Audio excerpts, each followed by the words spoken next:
All right, let's do a show, everybody. We're calling it Yahoo Sports Draft Live, and welcome into our New York City studios, night number one of the NFL's annual selection meeting. There are 257 picks. There are 32 of those picks this evening. We're going to be here as long as it takes to tell you what we think about those picks, what you should maybe think about those picks. My name is Andrew Siciliano. Thank you for being here. I am merely a Football 301 fanboy among these three talented gentlemen. Charles McDonald, it is good to see you. Happy draft day, my friend. I'm doing good. It feels like the end of training camp. You know, we've been looking at all these prospects, and now today is game day. We get to see where they're going, you know? Hey, Tice, happy game day to you. Oh, yes, happy game day. Yeah, I love that analogy from Chuck because it really does feel like that. We're talking amongst ourselves for a few weeks now, so very excited to finally get to the big night. Matt Harmon, finally good to work with you as opposed to, a story you told me earlier, like there's a Facebook page from years ago, a Facebook picture with like you in the background, and like we kind of worked together for a minute. Yeah, and now we've just come slowly together here. This is destiny building, and it's destiny for these prospects. It's destiny for us here. But tomorrow night we switch chairs. Tomorrow night we'll be sick of each other. But we're bringing everything together here, the Inside Coverage team and the Football 301 team, and we're thankful that you were here. Also part of the Inside Coverage team is Charles Robinson, who is our senior Yahoo NFL writer, also our Yahoo NFL senior writer. I've heard it both ways. Regardless, Charles is here throughout the evening. Charles from the home studio today, following any and everything that could be going on, including the trades, and including Ty Simpson. Hi, Charles. We know that Fernando Mendoza goes 1 overall. The biggest question then after it is, when does the next quarterback go? Yeah, do you guys have any stamina left over from the Shador wait last year? Is that a shot at me? Technically, we went 7 rounds, 5 of the 7 rounds last year, and we begin the first of. So it's like we're now 6 of 8 rounds waiting for a quarterback to be drafted. Ty Simpson's going to be really interesting. I think a lot of people have him locked into the Arizona Cardinals tonight. We'll see. That's the perfect fit. But keep an eye on the LA Rams. They really liked Ty Simpson quite a bit. Les Snead spoke to the family. I know there's been a line of communication there. And I'll tell you what, I spent some time with the Rams, and I remember them telling me at one point, hey, we have 2 first-round picks in the 2026 draft. We could always use one on now and another one on planning for the future. Well, they used one for Trent McDuffie, the cornerback. Maybe that 13th pick is in play for Ty Simpson. And Les Snead, a former Auburn tight end, has helped Auburn guys out before when they're trying to figure out, hey, should I enter my name? Should I throw my hat in the NFL draft ring? Here he's helping out a former Alabama quarterback. The Rams have that 13th pick. They traded away 29, as you said. C-Rob is with us throughout the night, as I said, we're bringing all the Yahoo shows together. The star, at least one of them, of Yahoo Sports Daily. We're going to call him Raider Jason here. Jason Fitz is a Raider fan. He is at a bar about 15 blocks up the street from where we currently sit. He is in Midtown Manhattan in Peter Dillon's, which is on game day on Sundays, a Raider bar. Raider Jason, how are we feeling about Fernando Mendoza? Because the Raiders are, as of right now, on the clock. How are we feeling? We're feeling amazing. How are we feeling, Raider Nation? This is absolutely electric. This vibe is incredible. And guys, I say this every year. The draft is my favorite event of the entire sports calendar because it represents hope. And what you hear behind me is hope like I've never seen. The difference tonight, this fan base feels having the first overall pick versus how it would feel tonight if they had the second overall pick and no shot at a quarterback. We've been talking to fans for hours, and these chants have been going for hours because of the absolute energy and excitement that is in this building for what the Raiders are going to do tonight. Fernando Mendoza is more than a quarterback, gentlemen. He represents hope to this entire fan base. Are you buying that hope? Are they buying that hope? Like, he is the guy, not just, hey, we have the first pick and he's a quarterback. Look, yes, I'm buying every ounce of the hope, and I'm buying the hope for a simple reason. He's wired to need it. And look, guys, we can talk all day long about the physical intangibles and whether or not he's a better athlete than some of the other quarterbacks. But at some point, what do we hear all the time?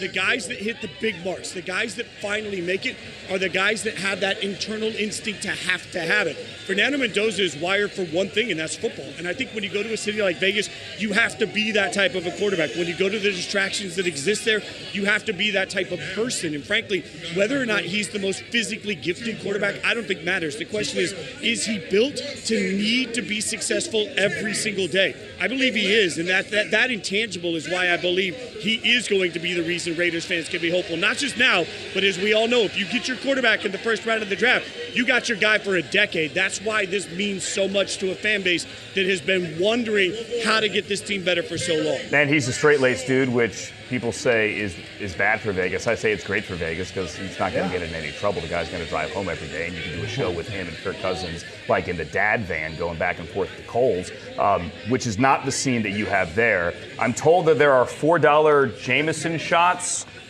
Are you buying? Are you buying around for the bar when Mendoza gets picked? No, I think Yahoo's buying. That's right. Good answer. For whatever. Look, I'll just expense it and then we'll see how it goes, guys. Look, one thing we did, we're going to be putting a lot of content out on YouTube. One thing we were sure to do was talk to as many fans as possible before the draft. That was not an accident because this night is going to get weird. Jason Fitz, everybody, at Peter Dillon's up the street from us. He'll be there throughout the night. Raider Jason, we'll get back to him coming up in a little bit. Also want to remind you here that you're watching this, obviously, on the Yahoo Sports app. You're watching this on the Yahoo Sports YouTube page as well. Watch throughout the night. You could follow along with every pick and get live draft grades as well. YahooSports.com. Let's go around the table and what we're looking forward to seeing this evening for all 32 picks. And there's, guys, 8 minutes in between picks, so that's the change. It's usually 10 minutes. Now it's 8 minutes. C-Mac, what do you think tonight? I'm going to see if I get too overwhelmed on writing my draft grades. No, I'm joking. Wait, are you actually doing your homework during? I am. I did it last year. I did last year, yeah. Day 2, for those who remember. This is a talented man right here. I had a little bit of a tantrum to start day 2 for those who watched the show last year, but we're locked back in today. But actually, I'm excited to see where these defensive linemen go. There's a lot this year, ranging from ages to prototypes to athleticism. So, I think once we get past the consensus guys that everyone's talked about ad nauseum, you can kind of go any way. I mean, we've talked a lot about this draft class.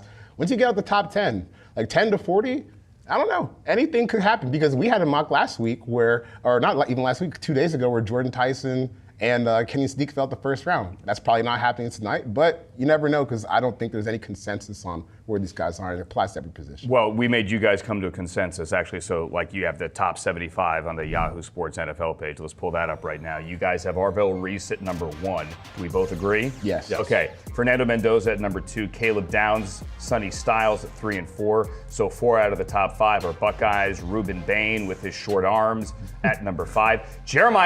Listen, I have short arms too. I'm allowed to say that. Jeremiyah Love at number 6. I mean, Nate, that's lower than most boards. Obviously, the other boards don't count. Only our board, your board counts. Only one that exists. But 6 is not rich.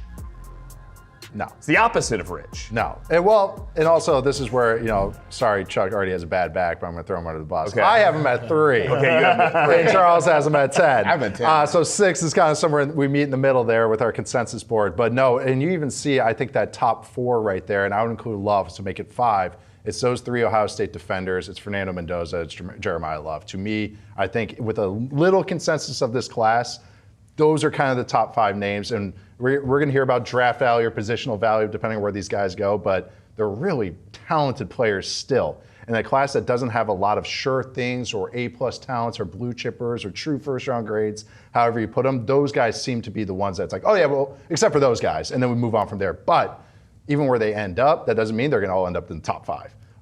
Mendoza at 1 is pretty locked in, yeah. But after that, I mean, it's going to be a wild night because I just think there's little consensus in that group and then beyond that group too. I want to tell you, by the way, we're your second screen. So we're not going to put up the podium. We're not going to put up the commissioner when he gets up there to make the pick and he hugs it out and maybe Danny Shelton can lift him off the floor. We're not going to show that, but we are going to tell you right now that the Raiders are on the clock. They're inside of 5 minutes, so 3 of their 8 minutes have ticked away. They're going to milk it. We know they're going to take Mendoza. We'll tell you that when Fernando Mendoza is officially a Las Vegas Raider. I almost said Oakland. It still sounds weird to me, but a Las Vegas Raider. Matt Harmon, obviously wide receivers are your specialty here.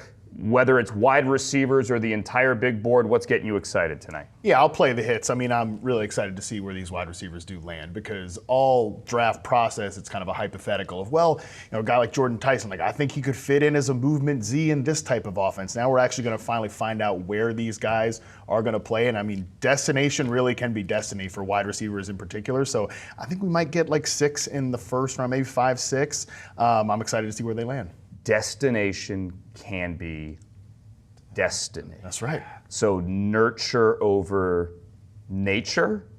At this position, for sure. In essence? In essence, yeah. Okay. Perception. Yeah, that's right. Get the tag in there. No, I mean, we know this, that wide receiver, this is why I do what I do, is so dependent on outside variables in order to accrue that production. So we're about to find out some of these outside variables that these wide receivers are going to be stuck with. Who's the quarterback? What's the offensive system? Where are they going to fit into the current room that's already there? Are they going to have to play more outside, or are they going to kick in to be in the slot? Now, especially with the way the league is, there's so many more roles and interposition designations available to these guys, and that's what makes the draft so fun, is because, again, we work in theories for the past 2.5 months. You guys are doing a lot longer than I am. So we're working in theories, now we're about to find out some reality. And you said you guys have been working longer. Everybody's been working forever. And I've joked repeatedly here on Inside Covers, can't this draft just get here? And I think, I don't know, speaking for myself here, I don't know if you guys feel the same way. I feel this year has felt the buildup is different because there are so many unanswered questions. We know Mendoza's going number 1, but beyond that, no one really knows anything. 2 could be Reese, it could be Bailey, it could be, I don't know. I don't think they're going to take Jeremiyah Love. I don't think they're going to take Carnell Tate, but does anyone truly know what the Jets are going to do? They're not on the clock yet. But really, 2 is where the draft begins. We don't often say that. No. And I think that's what makes it so fun, because it not only is there, I just even mentioned those names, because there's the lack of consensus we just mentioned overall, how those positions stack up too, and even that, even at pick 2, it's you can make the argument very easily for David Bailey or Arvell Reese or insert name here, and I think that's what makes it pretty cool, is that they're all arguable, and you also kind of go, yeah, I can see that, and you squint and see it that way too. So I think that's just what makes it really, really fun. What's interesting about this draft is the best players are associated with positions we normally don't say are high value. We're talking 2 linebackers, a safety, we've got offensive tackles, which are very valuable, no matter how much people don't want to talk about. Be a lot of them. Right, so it's been interesting to see how people are kind of parsing this out.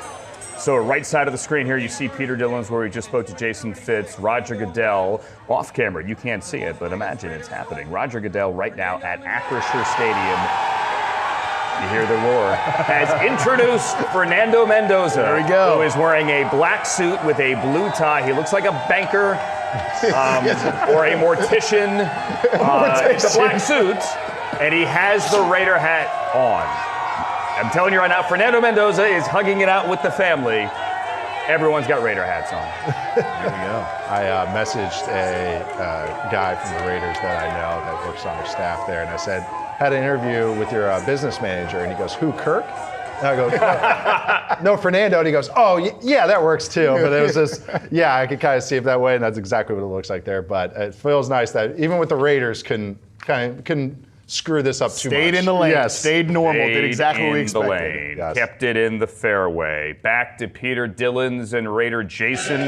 No violator yet seen, no gorilla either, but we have a lot of Raider fans who seemed happy. Jason, is that fair?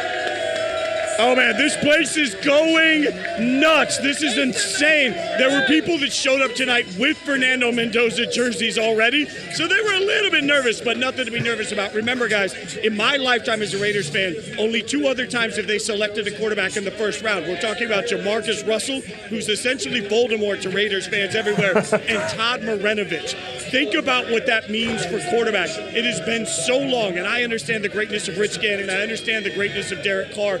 We want to call it that. But at the end of the day, it has been a long time since this fan base had a quarterback they could plant their flag with. This is why Raider Nation is so exciting. This atmosphere is insane.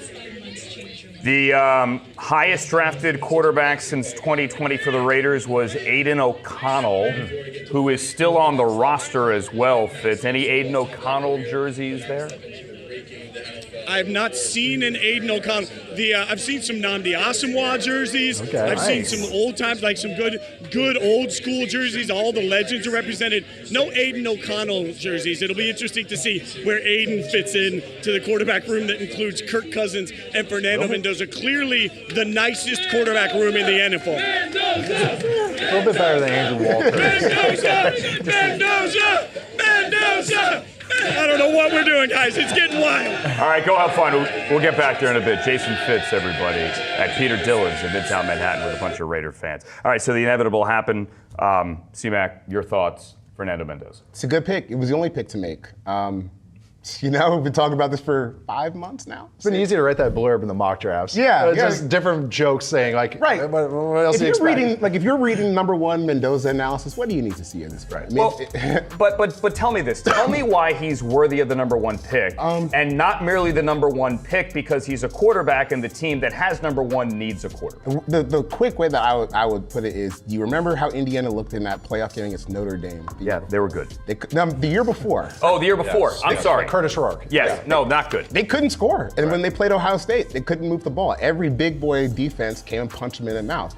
Really, all they did was put him in, and he had a couple auxiliary pieces changed on the outside, but he was the biggest driver of that success. And when you look at where Cal was before he transferred from there, Georgia wanted him, Indiana wanted him. So this is a guy who's been sought after, even though us East Coasters didn't see him play at Cal. So I think that he's got a lot more stuff to him than people are giving credit for. And he's the legit number one overall quarterback prospect. Yeah. Mendoza is the first quarterback to win the Heisman, win the Natty, and go number one overall since Joe Burrow. Yeah, I've seen some comparisons to Burrow. I would say Matt Ryan has been the guy I've kind of compared Mendoza to as the high upside comparison. And some people kind of go, oh, Matt Ryan went to several Pro Bowls and won MVP in an offense that Mendoza's about to play in. That's right. So there is some upside there. No, but Mendoza, even last year at Cal, he was literally a year ago, my quarterback one, because watching him at Cal in a system or a situation where he's getting beat up, a lot of stuff happening around him, a lot of bullets flying, he was still able to make plays and execute in high leverage situations, third down, red zone, 2 minute, and that carried over to Indiana. So just what Chuck is saying, there's discussion about the RPO-ness, but you can still see traits and ability in those RPOs and also process in that. I think he's a great fit for this offense under Clay Kubiak. I love what they did to Howard Linderbaum there. I love Kirk Cousins steadying the fort until Mendoza gets there and knowing that he's steadying the fort as opposed to going, you just drafted a quarterback, Michael Penix? So I like, it feels weird to say it, but the Raiders feel very steady right now. Mendoza's going to drive that steadiness. All right, Harmon, the Jets pick is in. Don't look down. Don't look down. Look over here. Who is it? For this morning, I thought it was Reese. Now I think it's going to be Bailey. Okay. My guess is it's David Bailey. I feel like the whole he didn't take the visit, right? That was throwing me off for a long time, where they canceled his visit. Now my guess is that it's David Bailey, and I think it's. Oh, there we go. Hey, look at that. David Bailey. Yeah. You guys are like, hey, look over there. Look over there. It's behind you. It's David Bailey. Explain why. So a lot of people said David Bailey is the surefire, he can contribute this year guy. And if Aaron Glenn were drafting, I got to win this year. We know Woody Johnson. He gets a little impatient. That he would want Bailey, and that if you're projecting to 27, you would take Reese. Do you buy that? I do buy that this is a guy that's going to be able to help you right now, and there's just more clarity with him, right? Whereas with Reese, I do think there's a real moldable clay there. By the way, now third overall, Arvell Reese being available is a really interesting spot. I'm sure we're going to unpack that. Tennessee's up. I'm sorry, Arizona's up. I was going to say, well, wait a second. First trade. I think that Bailey can really help them right away. You know what he is. He's going to come screaming off the edge for a team that has desperately needed that for a long time. We're talking several coaching staffs back, they've needed a presence off the edge. So I can get why they've arrived at this conclusion. I think it does come back to your point, Andrew, that this is a coaching staff that needs to win right now. The Arizona Cardinals are on the clock. Are we buying C-Mac, the Jeremiyah Love smoke? I think anything's possible when it comes to this team specifically. Your voice kind of cracked there. Yeah. Are you sure? I mean, no, I'm not sure about anything with Arizona. Okay. Because they make mistakes all the time. They just let a 29-year-old quarterback that was a top 10 quarterback in terms of metrics 2 years ago walk away for nothing. So they could take a running back here, even though they just signed Tyler Algier this offseason, and they have James Conner coming back from injury still. So I don't. Trey Benson still exists, theoretically. Don't sleep on him. I don't think it makes any sense at all, but they could do it. Yeah. Right. I mean, and I've heard the argument that they're trying to sell tickets, but they did that 20-something years ago with Matt Leinart, almost literally 20 years ago. And ain't no way. I just don't see it. I feel like Reese being here is interesting, just like Matt just said, whether the Cardinals could go that way or the Chiefs want to move up. That's a team that I really could see. And also just, I think just to add on to maybe even the pick with David Bailey to the Jets if I can, is that I think too is when I thought Reese is the best player here, but I also thought, okay, Aaron Glenn kind of runs more of a traditional scheme in the sense how he uses his front players. And I think they could project Bailey just better and cleaner. I think that's exactly what you kind of hinted at, Matt, was the cleanliness of the fit. Whether I agree with that, I don't know, because it seems like Aaron Glenn's already pre-smoked. Right. Well, Pre-smoked. this is what happens hot seat. when the entire coaching staff gets cleaned out except the head coach. Yeah, and the OC you get is Frank Reich, and no offense to Frank Reich, it wasn't exactly, his name is the hot name of this offseason cycle. He was hanging out at Stanford. He was, as an interim coach, who David Bailey started at Stanford before going. That's a good point. And the dots there. So yes, and also just kind of the anti-smoke they were trying to do. Oh, I didn't talk to him. Get the name wrong. I was like, I'm on to you guys. But I do think that maybe just some of that, how they kind of just see his fit in there. He had Aiden Hutchinson, who is still iffy against the run. He's a high-end pass rusher. That's David Bailey's player profile. So I think there's just a lot that just kind of makes sense as far as this fit. Let me ask this. So we're at 3. Arizona's on the clock. We're under 3 to go. 2.5 to go before Arizona makes its pick. Monty Ossenforth, the GM. Mike LaFleur, with his fantastic hair, is the new head coach. Like, really, it doesn't move. This was thought to be the first real pivot point, potentially. Is Arvell Reese or Jeremiyah Love, or anyone else for that matter, worth coming up for right here? I mean, I think Reese is, if you have the inverse of what we just talked about, if you do have more of a clear vision for him and you can have a little bit more leash as a coaching staff to figure that out, I think, in year 3, he could clearly be the best player from this draft. So if you're one of these teams that you think you've got a better ecosystem to develop him in rather than, one that might be a little chaotic in New York, I think he would be somebody worth coming up for right here. I just think that feels like overthinking to me. I don't know. There's nothing he does wrong, though, on the football field. So, the projection would be, well, I'm watching him play 4-3 outside, and he's good. I'm watching him play 3-4 on the ball, and he's good. I'm watching him play Mike, and he's good. So, I don't really see, the projection part. I think that's just teams. NFL teams overthinking it? Right. The first time we've ever underthinking it. Or underthinking it. He's just good, and you can put him wherever you want. So, I don't like this David Bailey pick. I don't agree with it. I don't think it makes a lot of sense. Reese's high-end ability is better than and he's not going to get shoved off the ball by every tackle that plays against him in the run. How defenses are right now and how varied everybody is, and that's why I think, again, Spags makes sense with the Chiefs, but it's I would say 24 plus of these defenses in the NFL use varied fronts. So it's even if you go, I don't know if he's a full-time edge, I don't know if he's full-time off ball. Guess what? Not a lot of guys are. They're just one spot. Even guys that are defensive tackles kick outside. Guys that are defensive ends kick inside. Defensive players, really just football players right now, are so much more versatile. They have to be. So that's why I go with Reese. I keep cutting you off. We're still working on timing here. Thank you, by the way. Thanks for rolling with us here on night number 1. I heard the linebacker coach, whose name escapes me at the moment, in Columbus earlier today, say that he could have swapped him. He could have played Styles outside, and he could have put Reese inside. They did. And they both, and they would have been great. Yep. He said, Sonny Styles, I could have played him as that guy on the edge going after the quarterback, and he would have been great going after the quarterback. But obviously, as a former safety, he can turn and cover. Yes. Yeah. That's how he started. And he was far better where they put him. Yep. And Reese, you let him go out there and you let him be violent. I interviewed him yesterday for Yahoo. You could see it on the Yahoo YouTube page. And I said, every time I hear you talk about the violence with which you want to play. The guy said it 100 times since the end of the season and now. I like that guy on the edge. Yes. You can't teach that mindset. That's what playing the run is. It's playing defense and basketball. It's a lot about effort and want to, and he has a lot of want to. The one thing I will give the Jets here on this David Bailey pick, it's a little bit more palatable after you trade for Tavondre Sweat. Mm-hmm. Yeah. So you got the big boy in the middle to stop the run, so it's not going to be as big of a concern early on. Demario Davis as well, 36, 37 years old, the former Saint, the former Brown, the former Jet, is also back in New York as they spent a lot of veteran money on old pieces there, very old pieces for that defense. Jeremiyah Love is the 3rd overall pick. They did it. The Cardinals have done it. They have taken a top 5 running back. Jeremiyah Love. Notre Dame, who's more than just a running back. He's a weapon. You can line him up wide. You can line him up in the slot. He's a talented football player. Let's get reception perception on this. Can you? Well, or is he just a running back? He's a running back. And if you're going to sell that you want the running back 3rd overall, just say you're taking the running back. This offensive weapon nonsense, it never actually comes together.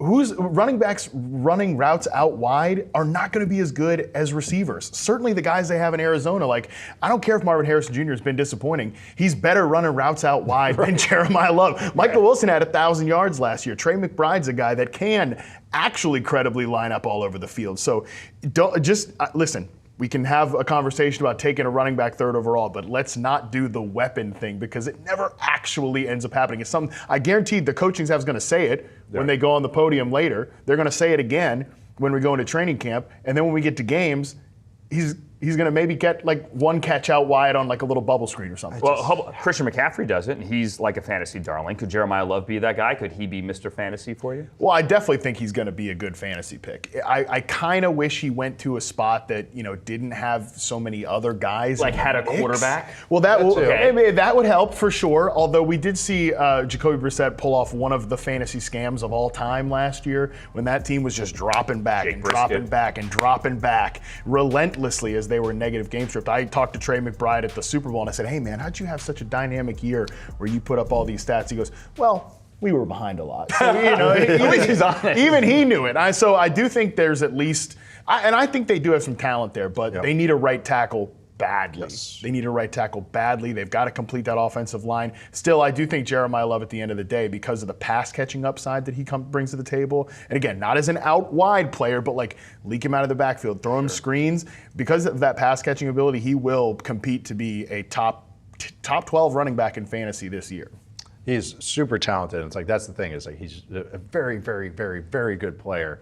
He's explosive. He can catch the ball. He's got some pass protection, which is going to allow him to stay on the field. It's just how I view a team building process, and the Cardinals to me are building still. They have to be. They have no idea who's their quarterback. Their presumed quarterback is holding out because he goes, wait, I'm the starter now? All right, I want starter money. I get it, Jacoby. Yeah. And I understand LaFleur is going to be run first. He is a McVay, Shanahan guy all the way. Their offensive line is a little bit one of those. It's if I squint, this is actually not too bad, but still, it's but you have to squint. You have to squint.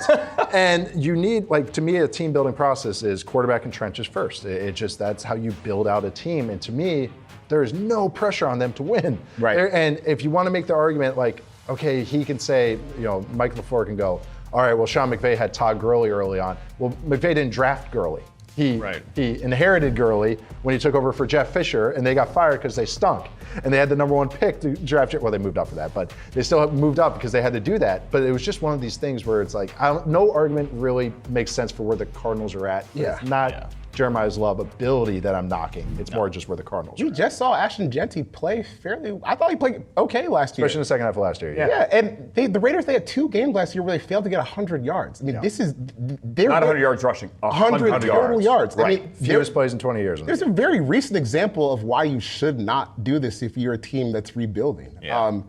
I mean, I don't think it has anything to do with Love as a talent. I don't think he's a super duper elite running back talent, but he's good. But why did you sign Tyler Algier? What's going on with the offensive line? What was the point of that? If you're in the other NFC West, the 49ers, the Seahawks, the Rams, they're laughing at this, man. They're very excited about it. They can't block for him. And they're like, hey, that Ty Simpson guy's pretty good too, right? So let's go back to that, because before the show, you basically said that Jeremiyah Love you like, but he's a guy that he needs a clear highway. So let's bring Arizona traffic into it. Is he going to be sitting in a bumper to bumper on the 10 here with nowhere to go? I mean, he's going to be hurting most Sundays. I know that. Because think about what is threatening about this offense that can make life easier for him. I mean, the offensive line isn't great. We were just talking about how they need a tackle. Jacoby Brissett is holding out. Like, it's like daring. I dare you to take Ty Simpson. Like, that's where they're at, though. So I just don't see how this helps him today. Good luck, Mike. And that's the thing is Mike LaFleur, I think, has really good chops in the run game. He helped the Rams evolutionize their run game. Like, he has a lot of football knowledge. I really do say that. But they kept the same O-line coach, who was a really big part of their drop-off, Justin Fry last year. It was a guy from Ohio State. Paris Johnson Jr., who looked like a star after his first year, had a major regression, former Buckeye as well. So, but I do think that he'll get more solidified. I do think that LaFleur is going to have a nice steady offense and a nice, well-schemed offense, very sound. They're going to run a lot behind the left side unless they could somehow. Like Elijah Wilkerson is your right tackle. Yeah, right? Isaac Seumalo, pull up your big boy pants. They're going to be running behind him a lot. I do think they have some good weapons. They do. I think that a guy like Harrison can take a step in this system as opposed to just last year, and I said this to you, Nate, all the time, that like Drew Petzing, Kyler Murray, Marvin Harrison Jr., they all seem to get away from each other. Yep. Now they have, and I think at least for Harrison, like he gets a fresh start in a new offense. I really do think Michael Wilson, like again, some of that was a fantasy scam, the stats last year, but he is a good player. I think they've got some building blocks there on offense at least. The 4th overall pick is in, and the Tennessee Titans have taken a Buckeye. Oh. And it is not Arvell Reese. The Tennessee Titans at 4 overall have taken Carnell Tate, wide receiver from the Ohio State University. Matt Harmon, he is the first wideout off the board. Yeah, Carnell Tate is a really clean prospect. He's not necessarily in the same group of guys, like Malik Neighbors or even Harrison as a prospect. No, he hasn't really worked out, or, Jamar Chase, certainly, these guys who usually go in the top 5. That being said, he is a very, very good player that I think is going to hit the ground running right away as a strong pro. I mean, the thing with him that really stands out, 2 things really. Number 1, 7th best success rate versus man coverage that I've charted since 2021. He can eat up man coverage with those long strides, really good technique. He's especially good down the field and in the intermediate area. And I would say he is one of the most aesthetically pleasing players to watch catch the football that I've ever evaluated. He is just catches everything, hands fully extended. Yeah, I mean, he is a stud in that way. Like, I think he is going to help Cam Ward a ton, because you look at the guys in that room, like they signed Wandale Robinson. He can live in the slot. They don't have anybody who can really win consistently on the perimeter. In fact, the player actually compared him to, not as a catcher, he's a little bit different than this guy, but as a route runner, as a separator, he kind of reminded me of like early career Calvin Ridley, who's still on the roster spiritually. I do think like this helps the team a lot, and from a fantasy standpoint, like you kind of want him to go with a young ascending quarterback who's going to hit him and give him those opportunities on breaking routes down the field. I do think if Cam Ward can really get it going, this is a good spot for Carnell Tate to potentially reach his ceiling. So I know people, like I'm looking at Twitter right now, X, whatever you call it, and people are legitimately surprised. I'll be honest with you guys, I am not surprised. No. You needed to go offense. You didn't have to go offense, but you have a young quarterback. You drafted a couple of wide receivers last year. They're both nice pieces, both great on special teams, but they're not going to be your guy to help out your number 1 overall pick down to down. Yeah. To me, this had to be offense, and if it isn't Jeremiyah Love, I thought it was going to be Carnell Tate. When they kept saying, we want to help out Cam Ward, they always hinted that, and everyone assumed Jeremiyah Love. And then also there was still that smoke. Everyone goes, well, if Jeremiyah Love is there, and that also should have told us what was happening at number 3. But they wanted to help out Cam Ward. But I still think last year, my comparison though for Carnell Tate, the upside is like a Reggie Wayne, like who is a good player. Yes, a very good player. Now a coach with the Colts, but has those long arms you guys mentioned. It snatches everything, big hands. Maybe not the speediest guy, but knows how to throttle and can win up and down the field. I actually think he has great synergy with Cam Ward, because Ward does so much creative stuff and then just throw it to spots where he can extend and create space as well. But last year, the Titans, Cam Ward was had the most routes of day 3 picks, if that makes sense. So how many routes were run by guys drafted, by rookies, I should say, drafted on day 3 or later was the most on record that I can find in True Media's database. What a stat. What a stat. That's one to grow on, I believe they used to. So it felt that way, too. So it wasn't round 1 talent. It wasn't a high-end free agents because Calvin Ridley was just in and out. Like you said, he was there spiritually. He was very cast. They did not have a good connection. So it was just not a lot going on. So they needed to boost this. I'm indifferent on the Wendell Robinson signing. Still don't really like it, but I do like this because it makes sense as more than maybe other stuff. All right, let me. I might be the only person who doesn't like this pick. It's rich. I mean, I don't know if I would have taken him over Reese, but. Hold that thought for a second. Okay. Here's what we're going to do. The Giants pick is in, the Browns are on the clock. So 5 is in, has not yet been announced. 6, the Browns are on the clock. We're going to step aside for a very quick minute. This stream is going to keep going on YouTube, on the Yahoo Sports YouTube page. So we're still going to talk. Guys, your mics are hot, okay? We are right back. Don't go anywhere. All right, tell me why you didn't like Carnell Tate. Because his teammate shows you what a real top 5 pick looks like. Jeremiah Smith. Right. But do you hold it against him? No, I hold it against the Titans for taking him here. The way I feel about Carnell Tate is that's like ideally a really high-end wide receiver 2 for an offense. Yes. Because when you look at the speed, first of all, I don't think he fits the athletic profile of someone you should be taking top 5. Correct. We have a trade. As wide receiver. So it was hard for me to watch Jeremiah Smith on the same field and say this is someone you should be taking top 5. I think he's a starter, a long-term starter, but this is the 4th pick in the draft. Right. A little more rare skill set. No, I do agree with that because it's just, that's why I always kept squinting when I was like, it's funny, this was my gut instinct when we first started doing the mocks, whenever all the teams were filing their spots. I think we did either Tate or Tyson or somebody at 4. And I was like, that is rich. Right. And I remember thinking that, and again, but this is another team, the Robert Saleh, think how traditional his defense is. Yeah. 4-3, big spacing of defensive line. These guys, and I don't agree with it because I'm all about BPA, these coaches go, that's not a scheme fit. And this is a team where the GM listens to a lot to his coaches. You could look at their free agency. This is a Chiefs guy. And if you look at what Andy Reid has done in the Kansas City, so to me, it's just like they listen to the coaches, and I could see them just going, that's not for us. See, I think some of the discussion around Carnell Tate after the draft was interesting when people were surprised that he ran in the mid 4.5. Like, that's what he looks like on tape. Yeah. He's not burning people. He's winning at the catch point, which is also kind of a red flag. But some of the best receivers in the league were on 4.5. Yeah, he's not getting caught So after. what? It's That's all about not top 5 picks. I get what you're saying because Don't if do you that. want the top, and I agree because I really like taking receivers high because I think if you're picking top 10, why are you going receiver? You want to know this trade? A rare I player. do. Browns going from 6 to 9 for a 3 and a 5. The Chiefs. Okay, to the Chiefs. 3 and a 5. All right, that makes All sense. And if Reese is still there, the Giants are picking right now. All right, you are watching Yahoo Sports Draft Live. Andrew Siciliano, Charles McDonald, Nate Tice, and Matt Harmon. When last we left you, we were having a conversation about Carnell Tate, who went 4th overall. The Ohio State wide receiver is the first wide receiver off the board, and he goes at 4. Then at 5, we have yet to announce the Giants pick on the broadcast. Roger Goodell has yet to come to the podium. But the Giants pick is in at 5. And behind the Giants at 6, the Chiefs are on the clock because the Browns have traded out. Cleveland, as expected, we knew that was going to be one of the big pivot points. Cleveland goes from 6 down to 9. Kansas City goes from 9 up to 6 in exchange for a 3 and a 5. So they swap 6 and 9, and the Browns get 74 and 148. So it's a modest move back. You're not getting a bounty. You're getting a 3 and a 5.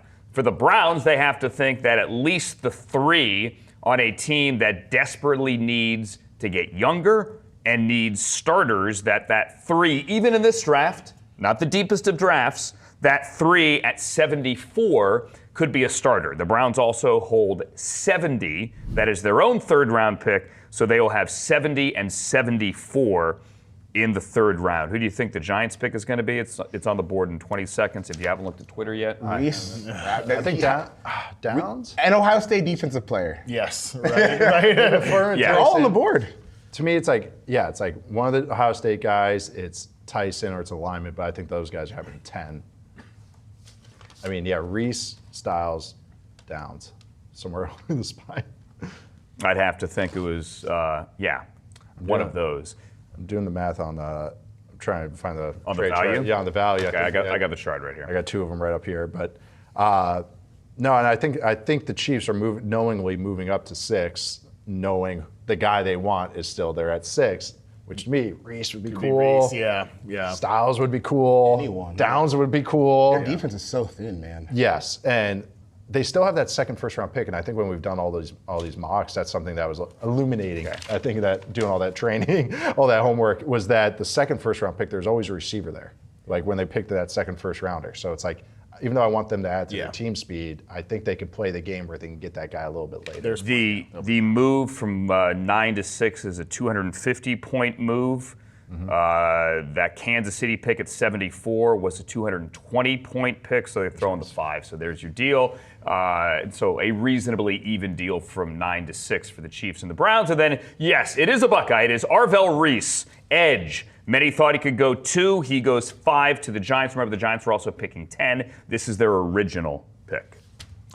This makes a lot of sense to me. And again, you're talking about just improving somewhere up the spine. This is a team that under John Harbaugh now just wants to get a lot tougher. He's talked about this many times about how they want to stop the run. That's part of what Arvell Reese is going to do. He's also going to help you just light up quarterbacks as well. And they've also got a lot of guys there as well. They took Abdul Carter last year to help as well. So I think they're a team that I think with Denard Wilson as the defensive coordinator coming off of that Ravens trend, I know he spent the last few years in Tennessee, I think they can do a lot with a player that's flexible and versatile. And like Charles said, like flexible and could be good at everything, which is what I think they want this guy to be.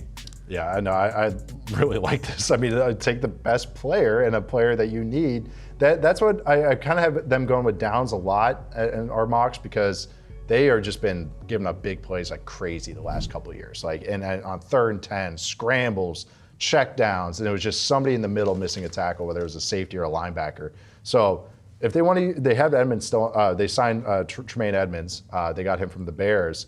Like, okay, so they already have a Mike. So if they want Reese to now be more full-time on the edge, does this make Abdul Carter. Kayvon Thibodeau. Kayvon Thibodeau, I'm sorry. Is he expendable now? I think he is. They said they don't intend to trade him. Yeah, that's what they all say. Yeah, that's what they all say. Have you they don't seen intend enough? to do it. No, like, I mean, no, I haven't seen enough. He's an empty calories kind of guy. Like, he's a straight line guy, okay against the run, and a lot of his production's been kind of schemed up stuff.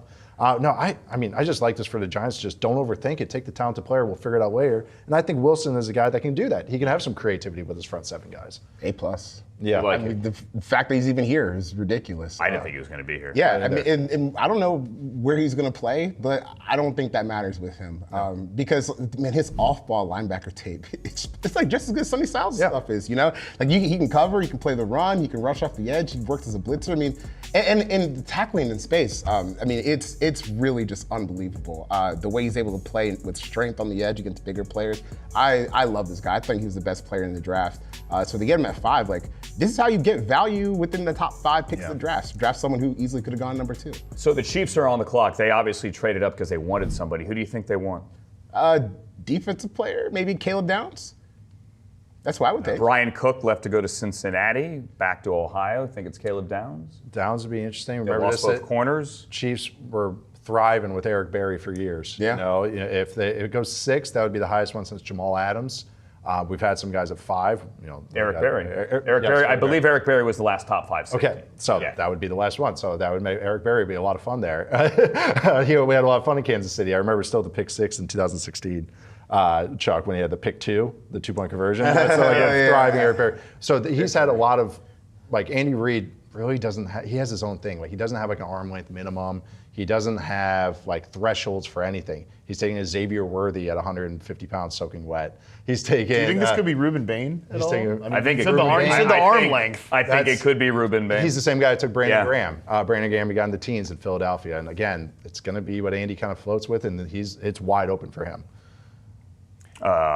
It could be Ruben Bane. I am just looking. I actually don't have the pick yet. So the Chiefs are on the clock. The pick is in. On the stage at Acrisure. This thing's in Pittsburgh, for those who don't know. You have Arvell, beg your pardon, Arvell Reese up there signing jerseys, and they just took the wide shot of the crowd there at Acrisure. Wow. Yes. I mean, that is utterly ridiculous. The value, by the way, Browns dropping down 9-6. Do you think it's, or 6-9? Do you think it's worth a 3 and a 5? That's about a going rate, and that's not bad. In terms of, it's an even trade on paper. Yeah, but which usually the trade up teams, that's the thing. We always go, oh, it's got to be even value. Usually when you're trading up, you're going to give more. If everybody's working off the same charts, especially, everyone has their own version. But I think that was very even, but that's what this draft class is. And nobody wants to give up picks next year. No, and no one's everyone is going like this with the 2027 picks. So this is we're going to see a lot of these, a lot of third flops. Not a lot of big, I think, huge trades, a lot of mini bumps, I think, throughout the night. All right, so the pick is in. The pick is defense for the Kansas City Chiefs. We've got one Ruben Bane. We've got one... What about Styles? We've got one Styles, and we have one Caleb Downs. I'm going. Final guess is Ruben Bane. Okay. I'm going to go Ruben Bane as well. Yeah. What if I told you? Feel like the 30 for 30 guy. Oh, we're all wrong. Yeah. It's Mansoor Delane. Oh, it's like, hey, don't worry. They'll find defensive back slate. They'll find defensive back slate. LSU, the Virginia Tech transfer. Nate, let's go back a couple of months ago. I was at the Olympics, and you and I were doing inside coverage, and I asked you why Mansoor Delane is clearly the number one corner on your board, and you told me what? He's the only healthy one. There's it's a good start. There's two kind of high-end corner talents, and it's Delane, Jeremiah McCoy from Tennessee. McCoy is also like, no one knows his medicals. No one knows where he's coming. It's been floating rumors. I've heard Will Johnson thrown out there, which is not a little scary. The Arizona corner, the Michigan corner went to Arizona. He fell last year. Yes, into the 40s last year. And while Delane, though, he actually makes a lot of sense for Spags. So this is a defense that really likes to bait quarterbacks, really likes to let their guys play in zone. A lot of zone that traps quarterbacks with the blitzes or simulates and creepers, which is going to make the quarterback feel heated up. And Delane thrives in that. He has great ball skills. He's twitchy. He's got enough length and enough athleticism. I wouldn't say he's the freakiest guy I've seen or the biggest. Yeah. But it's all more above average to good. But he's really intelligent. He's played now at 2 DBUs, Virginia Tech and LSU, if you're into that as well. Yeah. Just kind of a nice do-it-all corner. But with Spags, but also, like I mentioned, there's only one really high-end corner. All right, if we don't get him at 9 and we really want a corner, we just lost 2 guys to the Rams. Yeah. All right, we got to get him now. We're going to get see fried. the aggression moving up to here. Yeah, and I really like him too, just watching receivers go up against him. Like, he is a player who will just beat up the receivers too. Like, I think he's a very physical player, very fluid as well. Like, he can flip his hips open and just stick with guys in man coverage. And that's a team that's not afraid to go with some man coverage looks on third down. So I think, listen, it's a great pick. I was not expecting it, but I think he fits that defense extremely well. Jalen Watson and Trent McDuffie are both in LA with the Rams. Watson went in free agency. McDuffie went for the 29th overall pick. So the Chiefs do have a second selection. They didn't give that up in the trade from 9 to 6. What do you think? I mean, one of us could have played cornerback for the Chiefs before this pick. So I don't backpedal very well. Neither do I. That's the problem. Shuffle. But I was a little surprised they traded up for him. I thought he would have been there at 9. Probably Saints were Trying to get ahead of the Saints? I guess At 8? And also Dan Quinn, they kind of some late smoke about the Commanders. Actually, we were more interested in defense than I think people were. And the 2 guys that the Commanders were interested, Love and Tate, are now gone. Yeah. So they probably would shift to right to defense there. And I think the way you described this, how you describe this class, he's your only healthy cornerback. That's going to inflate the value. You know, he's kind of a winner of circumstance here because. He's not, that's what a lot of guys in this class. He's not, the best cornerback prospect I've ever seen, but he's a starter. And if you look at the Chiefs' cornerback room before this, you said they let Jalen Watson go. They traded Trent McDuffie. The safety room's thin. They had to do something, or else it's about to be burnt rubber out there all season. All right, so the Commanders are now on the clock, and I'll be honest with you, Washington does not have a lot of draft capital, and that's putting it nicely. Washington has 7 right now, their first-round pick. They don't pick again after that until the 3rd round at 71 overall, and they don't have a 4 either. So they go 1, 3, 5 before getting a couple of 6s and a 7. Washington has a lot of needs. Where could they be looking their picks in, by the way, Nate? Oh, man. Defensive line, but Ruben Bane might not have the arm threshold for Dan Quinn, so if they want to keep boosting up. Corner was one. They also can maybe even safety. Like, this could be a down spot right here. But in offense, they need a receiver, like, badly. Scary Terry's really their only outside guy, and he's 32. And he just got paid last year. Yeah, so that maybe is something to help out there. But Yeah, their receiver, I mean, Traylon Burks is currently their wide receiver too. Correct. That's not something you can really live with there. Yeah, their roster is actually fairly thin for a team 2 years ago was playing in the Final Four. So and also they trade a lot of draft capital away. So, I think it's defense in some way, shape, or form, or maybe Jordan Tyson, but I thought they were only in on Tate, but we'll see. This got to be Sonny Styles. Yeah, I think Styles as well. Oh yeah, that guy. That guy. I assumed he was already gone, so He's not gone. So yes, this is So Sonny a lot of Styles. Bobby Wagner put in Sonny Yeah, this Styles. is What I can never get out of my head from last season for Washington is the game against Denver. It was like a Sunday night or a Monday night game where Evan Ingram, who didn't make a play all last year, was he running like a juke route and Bobby Wagner in coverage? He just stopped like a gargoyle. That's going to look a lot different if it's Sonny And what Styles. happened? He got the pick on that play. Threw it right to him. And by the way, we love Bobby Wagner. Like, one of my favorite people. Yeah. Hands down. He's a free agent. Hopefully he gets another year. But, they need help here. Yeah, and clearly. you even look at the linebackers. They signed Leo Chanel, which I Bobby liked, Wagner's older, but then Leo Chanel and Frankie Louvu, both better going forward. Yes. They would have a lot of issues with or without Bobby Wagner. Even so getting a little speed there and range. Again, arm length guy. That's what Dan Quinn is. Sonny Styles has that as well. The 7th overall pick of the Commanders of Washington is Sonny Styles, linebacker from The Ohio State University. So Ohio State now has 4 players gone in the top 10. They have Arvell Reese. Oh, no, 3. Only 3. I beg your pardon. Caleb Downs is still there. So Arvell Reese and Sonny Styles and Carnell Tate, not in that order. Those 3 are gone. If Caleb Downs goes in the top 10, the Buckeyes would be the first team since the 1967 Michigan State Spartans with 4 in the top 10. That year, Bubba Smith was number 1 overall to the Baltimore Colts. So you're going to have to get Caleb Downs in there in the top 10 to match that. So Washington takes Sonny Styles. New Orleans is up at 8. I'm looking down here. The Saints have actually made their pick. The Browns are back on the clock. They're at 9. Remember, they were at 6. They traded down to 9 with Kansas City. Andrew Berry loves moves. Is there anyone here? Delane's off the board. Styles is off the board. Bane is still there. Everyone has tried to link Dallas and Cleveland at 12-6. Anyone here that Dallas needs to go up 12-9 to get? Could go up there for Caleb Downs. Downs, man. But their real target, they're interested in Styles. That was their real target, I think, which makes sense if you look at their roster too. And Delane's now gone, so the main corner is gone. No, I think they could stand pat and kind of. I know they're interested in receiver, maybe. That's kind of been a late rumor, especially with old Georgie Pickens signing that franchise tag, which makes him very tradable now. But no, I think so. Maybe receiver, but I think they can stand pat because even other guys that would be interesting for him, like Kendrick Faulk from Auburn or other, that's kind of it's Ruben Bane. I'm assuming he might be gone by then. They can kind of stand pat and just let that happen and let them fall to them. Real quick, what do you want the Saints to do? I think the Saints are going offense here. I know, look, they've been trying to get a receiver with size for a minute now. If you look at the guys they've brought in over the last 2 years, they were the team that really they wanted Isaac Tesla before the Lions jumped him at that pick. Then they brought in Devon Vele. Then they brought in Jalen Polk. Just they gave fire. up a 4 for Devon Vele, for Pete's sake. He's 27 years old. But my point is, look at the size of those guys. Yes, they want bigger receivers. I know for a fact they really like Jordan Tyson. That would not shock me if Tyson is the pick here.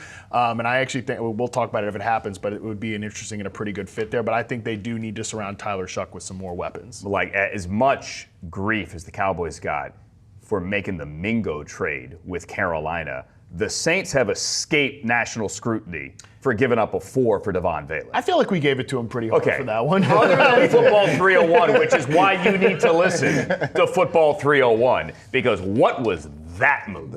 What they do? Trying to save Jalen Polk. That's what they're trying to do. Hey, did you see him and Tyler Shuck went fishing together? So it's not over. Stock back up.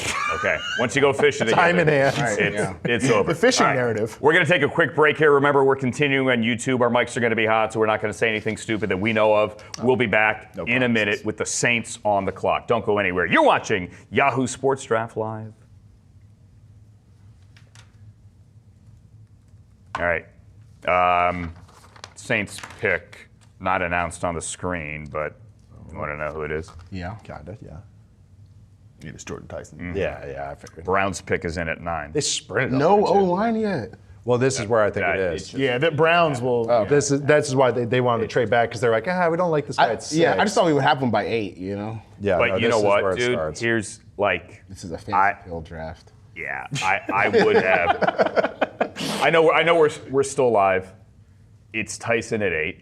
I would have loved if he got to 9 and you had the Tyson Fono conversation. Oh, for Cleveland though, I mean, He the did- two, The worst version of the Yeah. Penei Sewell Jamar Chase well, discussion. it's just 2 dancing route runners right Yeah. there. Jerry Jeudy and yeah. especially with that offensive line, like you need some like 5-step They had drops Amari there. on the roster too, so it's just been like that. It's Yeah, everybody of that archetype. Clean archetype right there. Oh yeah. No, this is. I mean, also just the smoke that's come out with Tyson lately. It's kind of the teams I kind of was linking to them. Yeah. Like, and once Delane was gone, corner was always the one to the Saints that I thought was very live because it was. If you watched Kool-Aid McKinstry getting torched last year, I thought Brandon Staley actually did a nice job with their defense last year. And then D-line, it wasn't like a clean fit. Kind of had on the hat a little bit. And obviously Styles is gone at this point too. So this makes some sense, at least as far they need juice so badly. They need a receiver because it was Chris Olave and hopefully he's healthy and that's about it. and I Juwan think- Johnson a little bit. For Jordan Tyson too, I think he is a guy that does need the right kind of deployment. Like to me, he's not somebody that you can just line up as the boundary, despite the fact that he's 6'2", over 200 pounds. Yeah. You can't just line him up Hey, on control the room. boundary. You want me to get to Tyson when we come back? Keep going, Matt. You can't just line him Just up on the behind the scenes, boundary right? and The let pick him hasn't been made. You want me to run make it against on press the man line? coverage. I mean, You got on to the get show the right when kind we of come back? deployment for him. Yeah, no, and that's the thing too. Is like Olave can win on ball, like they can kind of Exactly. loosen him up and everything. They can both go inside and out too, which I think would be interesting too. Yeah. Kind of antithesis of each other, like with Olave being so nuanced and so detailed, and then Tyson's got a lot of vibes too. We're if you're back, out running. friends. This is you rejoining the conversation that we've been having when some of us were away or some of you were away. We don't go anywhere. You can keep watching full time, all time, on YouTube here, on the Yahoo Sports YouTube page, because this is what we're doing. It's Yahoo Sports Draft Live. That is Matt Harmon. This is Nate Tice. This is Charles McDonald. I am Andrew Siciliano. Happy to be here. Happy that you are here as well. When last we left you, the 7th overall pick was Sonny Styles, linebacker, to the Washington Commanders with their reimagined old school go back to Joe Theismann and Doug Williams and Jay Schrader days that they just unveiled a couple of weeks ago. Sonny Styles is going to slide into one of those. The Commanders don't have a second. They're back on the clock in the 3rd round. Right now, it's the Saints on the clock.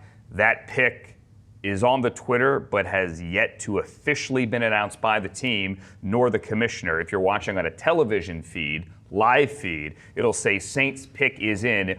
It has not, however, been announced. We're going to pretend like we don't know what it is, and we're going to say here that the Saints really need offense for their young quarterback. They got the quarterback right last year in the 2nd round. Maybe. I mean, I'm not ready to give him a Mardi Gras float Right-ish. yet. However, Tyler Shuck, as Marv Albert would say back in the day with the Knicks game, showing signs that he could be the guy. That was a bad Marv. He looked better than I thought he was going to last year, Tyler Shuck. So I think to cut an offensive player here makes a lot of sense. Also a little long in the tooth on defense too. We mentioned Demario Davis, who's with the Jets now. They've had some contracts on defensive line that are a little shaky, like Carl Granderson. So, defense could get some love too, but it does make sense to kind of go on Tyler Shuck last year, just to see if he can keep doing it, and maybe you have your quarterback for the long term. Yeah, and that would be, if you were right, it's the best contract you can have in sports. Yeah. As far as not even just a rookie quarterback contract, a day 2 rookie quarterback contract on top of that. But their offense is, got some nice aspects to it. They got an O-line. They went out and got ETN. I actually really like Devin Neal as a complimentary. Oh, that's right. That's right. HN. See, I'm convinced. That's right. Etienne. I don't speak French or Creole, and he's doing everyone a favor by saying, just call me Etienne. HN. Okay. Just call me Etienne. Etienne. Close. We're gonna get the there. The running back formerly known as Travis Etienne. There you go. Yes. Who you probably had in your lineup last year, the last couple of years when he was healthy in Jacksonville, is now in New Orleans. As is Jordan Tyson, the wide receiver from Arizona State. He does not go to Cleveland. The Browns are picking 9th. His brother Jalen plays for the Cavaliers. First-round pick from a year ago. A guy averaged like 15 points a game this year. They had spoken of possibly being roommates. That would have been great. He goes, however, to New Orleans.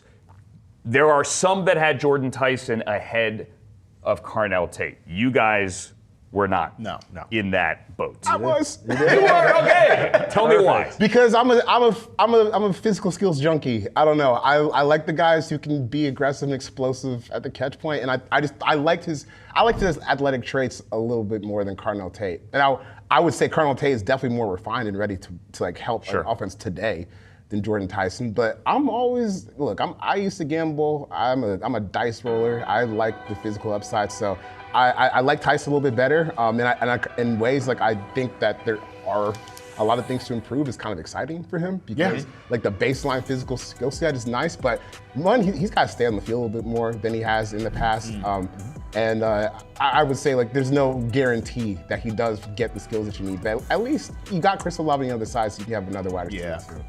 I mean, I think let's put the injuries aside for a second, which is kind of a stupid thing to say because it's a big thing to put aside. You can't put them aside. But I do just want to say, like, from a just skill set standpoint, I am a pretty big certainty guy, and I think that he is someone that has a wide range of outcomes even without the injuries. The good news is, though, I still think, and I said this when we did our wide receiver preview, that he still has the upside to be the best wide receiver in this class, but it was going to take the right landing spot. I do like this landing spot for Jordan Tyson because he checks 2 boxes for me. Number one, he does not have to walk in right away and be the number 1 wide receiver. They have a number 1 wide receiver in Chris Olave. He's coming off a great year, who also complements Jordan Tyson really well because Tyson was the best zone beater that I charted last year. He has one of the best success rate versus zone coverage I've charted in several classes. Olave also has had trouble staying on the field. There is that. There is that, but had a pretty good bill of health last year, so that was a good start. But again, Chris Olave is a great press man beater. Jordan Tyson, again, was the best zone beater that I charted in this year's class, and he's particularly good in the intermediate area where this offense, because they were number 3 in plays with 3+ receivers on the field last year, they were number 8 in dropbacks with motion last year. They free these guys up to get them away from press coverage and let them rip in the intermediate area. So I think this is the type of scheme, and I'm a fan of what this coaching staff has done here. I'm a fan of that. I'm a fan of him dropping into this offense. I think because of this scheme, it's a good spot for him to find that upside. You like him in fantasy? Anybody? Yeah? Too soon? Yeah. I mean, they'll be chucking it a little bit. They signed ETN. That's going to be a lot of screens, too. Like, Kellen Moore is a kind of a running back in the pass game as a weapon? Yeah. It's the pace that they play with, man. Yes. Like, they run a ton of plays. They were the fastest offense in the NFL. You look at seconds per play as well. And Moore has chucked it when he was with the Cowboys, and even that year with the Chargers, they were willing to chuck it. He's kind of willing to do, like, whatever with it. And also just their O-line's decent. Like, they're going to know their answer on Shuck after this year, which is not a lot of teams can do that because you can make excuses a lot and go like, well, he struggled because he doesn't have a pass catcher. He struggled because he doesn't have an offensive line. Now they can win this year. It's very open in that division. And also they can get more answers and be more definitive and then go into next year going like, yeah, we got our guy. Or, okay, hey, let's watch some of these teams that, maybe we can upgrade from this. And this is kind of what we just saw with Tennessee as well. And that is you had the quarterback going into year number 2. Let's get him a weapon in the first round. So Tennessee got Cam Ward, Carnell Tate, and now New Orleans and Mickey Loomis and Kellen Moore get their guy, Tyler Shuck, who's a second-round pick, not number 1 overall. They get him, Jordan Tyson. The Browns were at 6. They're now on the clock at 9. They made the trade with Kansas City. Let's throw up, gentlemen, your best available here, knowing that the 2 best wide receivers on the board are both gone. Your best available is Caleb Downs. The Browns do have Roddy Hickman on a restricted tender. He'll be back. He's a Buckeye as well. And they have Grant Delpit, who's a team leader and was a Pro Bowl alternate last year. He's on the last year of a contract. Ruben Bane, Monroe Freeling. The Browns go O-line. Monroe Freeling, Blake Miller, Caleb Lomu, Francis Mauinoa are all there. Let's say they go O-line. C-Mac, who are you taking? If I was them, I would take Monroe Freeling just because it's the home run swing of all home run swings in his entire draft, maybe. I'm a Georgia fan, so I've watched him play every snap of his career, basically. If you told me this time last year that he was going to be a potential top 10 pick, I probably would have slapped your mouth, bro. Okay. Because he was really that bad. I mean, much like Arvell Reese, you choose violence. Yes, I would have. In the Notre Dame game, I thought he was the reason why they lost that game to a degree, because he couldn't block anybody. And he improved so much that by the end of the year, like, it's not just, we're taking a pick on upside. No, he's like a legitimate top 10 to 15 prospect in this draft. And if you hit on him, I compare like his high end to like Andrew Whitworth, where you could start him for 15 years and not. He's a borderline Hall of Famer. Yeah. Could be in the Hall of Fame. That's how athletic Monroe is. Roger Goodell is now at the podium, and the Browns are going to go offensive line. They are not going to take Monroe Freeling. They are taking Utah's Spencer Fono. So they pass on Francis Mauigoa. They pass on Monroe Freeling and Caleb Lomu, who you all had ahead of Spencer Fono, who is a right tackle. Early in his career, he did play left tackle. They moved him to right when Lomu got there. He also took some snaps at center when we were all back in Indianapolis at the Combine. I spoke to Daniel Jeremiyah on Friday. I said, could you play him at left tackle? DJ's words were, he has left tackle feet. His words, not mine. There is some debate as to what his true arm length is. Yeah. DJ says there were multiple teams who have told him that when Fono got in their building, his arm length was better than what was measured in Indianapolis, but he also has small hands. Yep. Yes, but you said the good feet, and that's the appeal of him, and also the positional versatility. So he's this is my complimentary term for it, a best five enabler. Okay. So no matter what, you can get your best five out there. And honestly, if you look at their entire offensive line, they kind of did that. Yeah. Titus Howard's got positional versatility. Elgin Jenkins has got positional versatility. Tevin Jenkins does not. No. Zion Johnson even can play kicking in could, the center. potentially. Yeah, so they got three guys that can play center just on their starting offensive line. He did play left tackle. The thing with Fono, and he's a great athlete, I prefer him at guard or even center, and I'll give him a shot to play at right tackle, but they're going to play him at left. And you mentioned he did it 1 year, his freshman year. But in high school, he was a right tackle. And then he went left tackle as freshman, big recruit, then gets kicked back over to the right side. So again, he's only done it 1 year, but he has done it. It's better than DeJuan Jones, but I do think it's going to be, even if he does succeed, is this just, Bernard Raymond, or is this a guy worthy of a top 10 pick? Bernard Raymond's another tackle that struggles with length, but actually is a great technician, he's got light feet, is a good athlete. So that's where I think this guy has Pro Bowl potential inside and is more like, solid starter on the outside with some blemishes going against maybe the higher end pass rushers. But having said all that, is a good player that's going to, no matter what, going to let you get your best five linemen out there. And they absolutely just needed help on the offensive line. Because it was nuked. It was completely nuked. And you did mention the length concerns, just according to mockdraftable.com. Third percentile arm length, second percentile hand size. So that is definitely the concern, but the movement skills are maybe not elite, but like right up there with some of the top offensive line prospects we've seen. So, I mean, I get it from that angle, and again, it was certainly a need, that's for sure. All right, two things to tell you. Number one, the Giants have made their pick, and maybe here comes the run on the offensive line. CeCe Mauigoa, the massive right tackle from Miami, has gone 10 overall. And Mauigoa is the second Giants first round pick. Jerry moved up one pick. Jerry, and that was what I was going to get to. Right? 11, okay. So the Giants take Arvell Reese at 5 and CeCe Mauigoa at 10, and the Cowboys have just moved up. The Cowboys have gone up to 11. They've traded with Miami, so a 12 to 11 move. To do that, the Dolphins get 177 and 180 to move back one pick. The Cowboys go up to 11. What are the Cowboys doing at 11? Is this a wide receiver here? Is this defense here? Is this Caleb Downs here? I mean, God. You would think Miami would want wide receiver at 11. They've let all of them go. It's a Packers front office, though, and they just hammer wide receivers on day 2. Yes, and they just throw spray and pray. That's a great point. But Mauigoa to the Giants.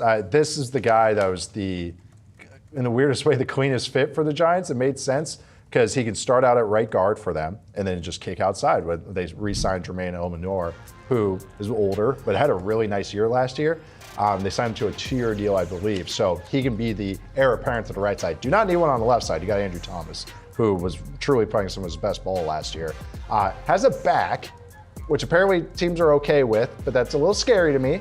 But I still do think that his positional versatility at right tackle to then inside makes the most sense for the Giants, maybe more than other teams.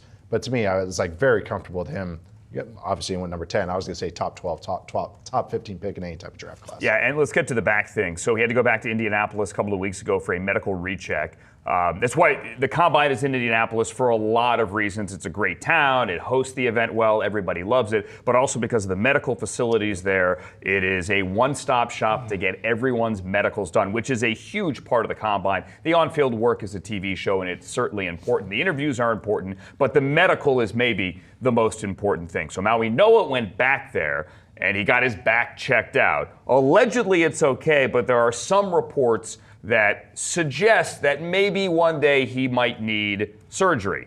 And if he needs surgery, that would knock him out for a couple of months. We all have had bad backs because we are all men of a certain age. And when you have a bad back, the bad back doesn't go away. Ain't nobody used to have a bad back. Right.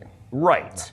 It's just one and always. Do you? Because he was mocked as high as 3. Now, clearly the Cardinals took Jeremiyah Love. Do you think the fall, I hate to use the word fall, because especially this year, no one knows anything. Do you think he might have gone higher? Do you think the back thing factored into him getting to the Giants at 10, or this just feels right? This feels right. Okay. This is exactly properly rated. I had him 14 on my board, and he's a very good to very good prospect, but not one of those elite. It's this whole draft class. I could say this for so many players. So get on repeat right now, just pull the string. But I do think he is a more good, very good, has some blemishes, can't play the left side. Maybe the back thing is, but he's a technician. He's got length, but not the longest. He's got good feet and good strength, but again, not overwhelming, just good at a lot of things. And I think maybe the lack of high in athleticism, maybe that's why he's like not an obvious, take him top 5. Boom, oh man, this guy could fill in and be a tackle right away. Maybe I feel like this is a very proper spot. I always thought it was a little rich when people had him going to 3. Yeah. I was like, maybe the Cardinals want to bump back a little bit, just like, I think 10 right here is a proper spot. All right, we're taking a quick break here. When we come back, we'll tell you what the Cowboys gave up to get from 12 to 11. Actually, I'll tell you right now, it was 2 fifth-round picks. We'll tell you who they got when they got to 11, because that pick's about to be announced. And Charles Robinson has insight on how that deal went down. That's coming up next. Don't go anywhere. We're still live on YouTube on Yahoo Sports Draft Live. All right, so it was 2 fifth-round picks. That's what they gave up. And it was 177 and 180. Is it Downs? It's Caleb Downs. Yeah, Jerry. Yeah, it's got to be. Jerry saw the Hollywoods and the It's big name. It's Caleb Downs. Would you think the Dolphins would have taken Caleb Downs? No, but somebody else might have been trying to. Somebody else might have bumped up. Yeah, jump up ahead of Dallas. Try to get up there. Trying to think might as well just not even ahead. Jerry did this for Micah Parsons too. 2 5s is nothing. That's true. Yeah. Nothing. Trying to think maybe, what teams maybe even bump up right there? Wouldn't be the Ravens. I know they're locked and loaded at safety. Jets coming up. The Dolphins have so many picks now. They have. Yeah. Well, they need a lot of players. They got 2 more fifths, so they got pick 11, pick 30, 43, 75. They have 7 of the top 100, and now they added 2 5s. 87, 90, 94, 130. Oh my God. CC Maui Noah's first message to Jackson Dart, quote, "I'll die about this bleep, man." Okay. Yep. God, they love their glass eaters with the Giants. Hey. Well, I was gonna say, let me tell you what. That's he better be saying that to like Cam Scadaboo and the boys too, because he's there to open up some run lanes. Todd Munkin is on the podium. He says Fono's playing left. Okay. All right. I was really hoping for Proctor DeWand. That wasn't really funny. Yeah, I mean, Couple of the 700 pounds. big boys. 700 pounds of tackle. Can't put him in the same room. Close to 800. Yeah, really. I know. yeah. It's like the natural disaster. I mean, DeWan, I saw DeWan recently, right around combine time. Actually, I saw him at the Indianapolis airport. He's from there. He was flying out. He's taken some weight off. Okay. I mean, okay. You can be a swing tackle. it's obviously, it was March. Okay. But he was looking good. When they were back on the field this week for the voluntary camp, he was working off this side. Okay. We are back here on Yahoo Sports Draft Live. Matt Harmon, Nate Tice. That's Charles McDonald. I'm Andrew Siciliano. We thank you for being here. We are now 10 picks in. The Dallas Cowboys are about to make their pick. They traded from 12 to 11. Just like a modest little move. They gave up a couple of fifth-round picks. That's it. Jerry Jones felt he needed to get up there, likely because the Dolphins called Jerry and said, hey, Somebody's got an offer to move up. Do you want to make sure that you are going to get your guy? That guy, it's about to be announced. We'll tell you right now. That guy is Caleb Downs. So Ohio State does not get 4 picks inside the top 10, but they get 4 in the top 11.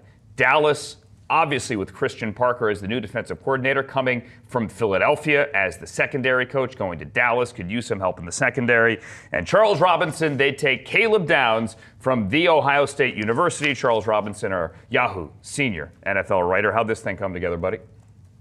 Yeah, if you remember, we talked on Inside Coverage about, are they going to be the team, the Dallas Cowboys, to move to 6? Remember when the mock drafts, all of a sudden it got really popular to mock the Dallas Cowboys trading to 6. And I told you that I'd spoken with someone in the Cowboys organization when I was working on the All Juice team and was told, hey, they felt like they could get a player they wanted at 12 that could be very useful for them as a rookie, and then also 20. And I think the 2 guys, had either of them started to fall in the draft, either Sonny Styles or Caleb Downs, it was going to be those 2 guys that they would move for. And interestingly enough, I think if you would have asked them, do you think you could only have to move 1 spot to get to Caleb Downs from 12 to 11, I think they would have doubted it. I think they weren't buying this idea that Caleb Downs was going to slide outside of the top 10. Super clean evaluation. His last year at Ohio State, probably one of the cleaner evaluations when you talk to people just about who is at the top of their board. They got to be thrilled about this. I know it's a player that Jerry Jones absolutely was in love with, that front office was in love with. So to only have to move 2 fifth-round picks to effectively get up 1 spot and make sure nobody else steals them, that's a big coup for the Cowboys. Yeah, I think it's a good move here for the Cowboys. And it also proves, thanks, C-Rob, it proves that safeties don't go in the top 10. Yeah. They don't go in the top 10. It is. We were doing the DB show, Chuck and I. We started kind of just, it was on Pro Football Finder or research and just looking at safeties drafted in round 1. And I was like, you know who Downs reminds me of? Micah Fitzpatrick. Yeah. Not super toolsy, super smart though, good tools, but not great. And you know what spot Micah Fitzpatrick got drafted at? Number 11. So I was like, there it is right there, number 11. Not the top 10, but just as we get outside of that. But Kyle Hamilton, 14. Nicky Manwari, 2nd round. Yeah. James. Derwin James, 17? Yeah, 17 or 19, something like that. Yeah. Something like that. 17th. Yeah. Okay. Yep. I mean, but that's what it. But I love this for the Cowboys. They need a true difference maker, a solidifier, Tone setter. Yep, tone setter. And this is a defense that it plays very top down with its DBs. DBs have to do a lot, rotating down. You have Jalen Thompson has played a little in the slot. I know they have Deron Bland still, but now you got some more versatility with their DBs. So. Oh yeah, we don't have linebackers? Well, we'll just put a bunch of DBs on the field and we'll just patch that over until we get a guy or 2 that can actually start out there. It's always funny to me that these guys are so undervalued when it comes to the draft because you always notice it when you have a bad player right there. Right there in the middle. Well, especially as offenses they attack space more and more. Wouldn't you value someone who could play in the box and make those tackles a little bit higher? And when it gets to Sunday, we all know that's a really, really valuable player to have, especially today. So. I think that this is a great pick. Maybe he's not the guy who's going to play single high over the top, but I mean, who cares? But so much of the game, the game happens now in the box anyway. No, it's perfect. This is a great defensive fit for him because he gets to just rotate and do stuff. Again, I kept coming back to a soccer term, centrally located. Yeah. Because Kyle Hamilton's a little different, where he's in the slot and then deep, which is a little different than what Downs is best at, which is more deep safeties, quarter safeties, and then into the box. This is what this defense thrives in. They rotate late and use smart plays from smart guys. And it's that's where I couldn't really figure who would pull the trigger. Yeah. And now that it happens to be the Cowboys, I'm like, this defense, I can already envision how they're going to use him. I have heard multiple evaluators whisper in the last 2 weeks that there are some teams that have Oregon's Dylan Theamman and some teams that have Toledo's Emmanuel McNeil-Warren rated ahead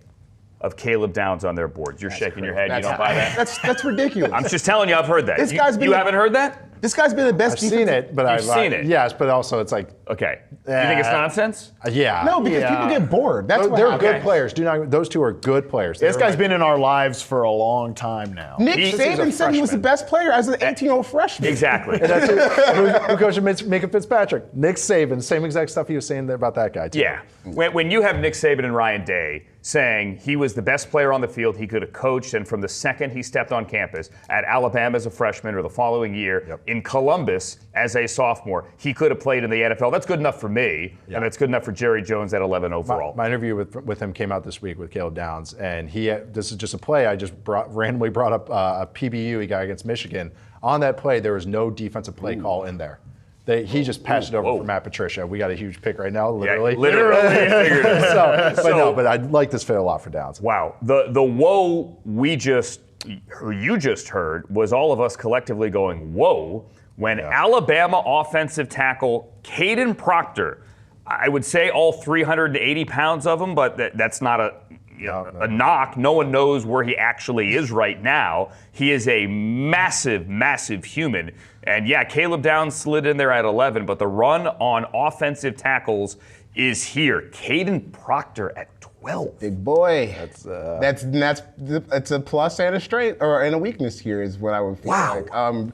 Because honestly, I'm trying to be delicate here, because you don't want to be offensive. But the way that he played in the opening game against Florida State shows that he's someone that maybe has to play his way into shape as the season goes along.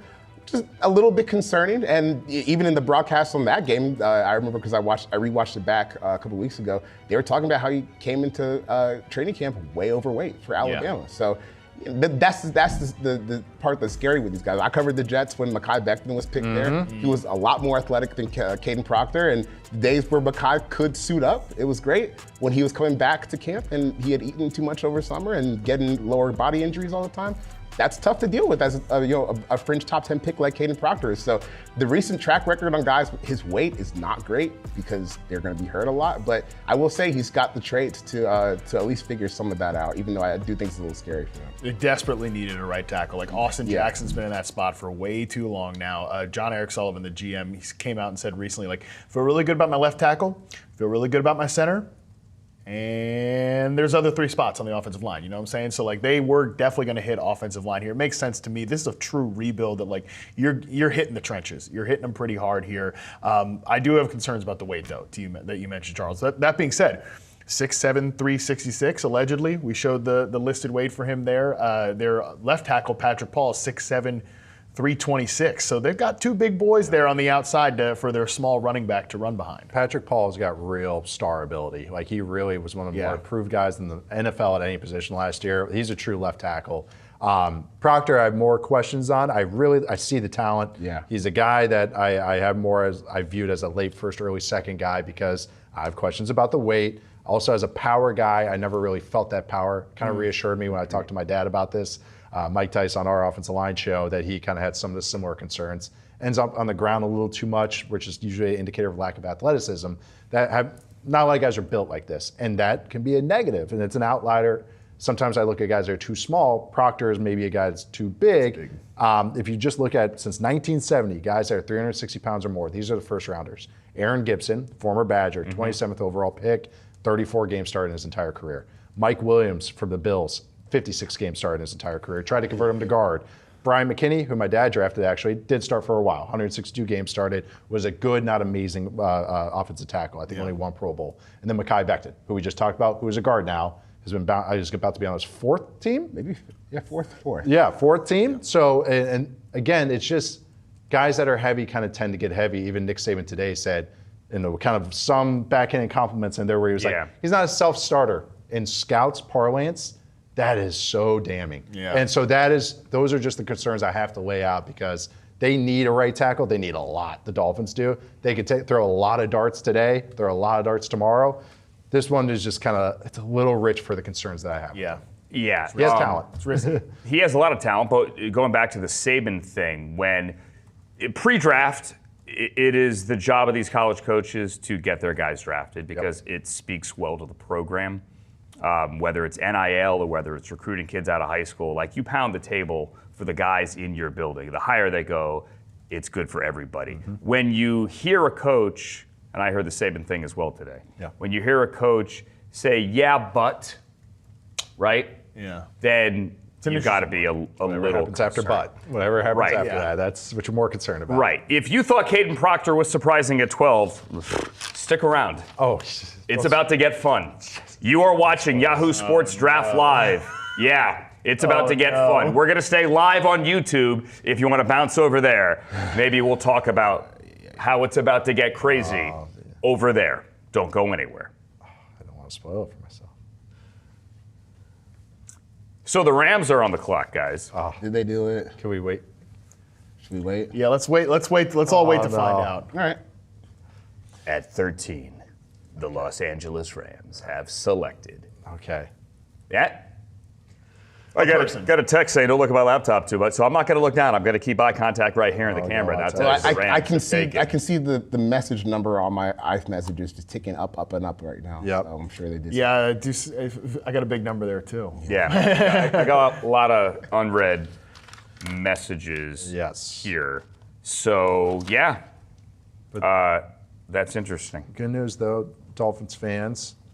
You guys have a lot of picks. They got a lot of next picks. couple days. They got a lot of picks. And like I said, they're going to need them because their offensive line, one of the worst in the league. Their wide receiver room, one of the worst in the league. Their cornerback room, one of the worst in the league. And this is the thing with Proctor and just our discussion there. It's that when these are all risk assessments. Like some guys are safer, and we say that terms. And it's like maybe guys star potential, starter potential, bench bust. It's kind of how I kind of divvy it up. Proctor just has much bust as he does starter and star. Yeah. And that's why, to me, even though he has ability, he has size. Say That's the pick rare. Wait for it on TV. And then that's just kind of one of those things that's just like, that's why it's rich, because it's like, and maybe they are in the position to take those risks.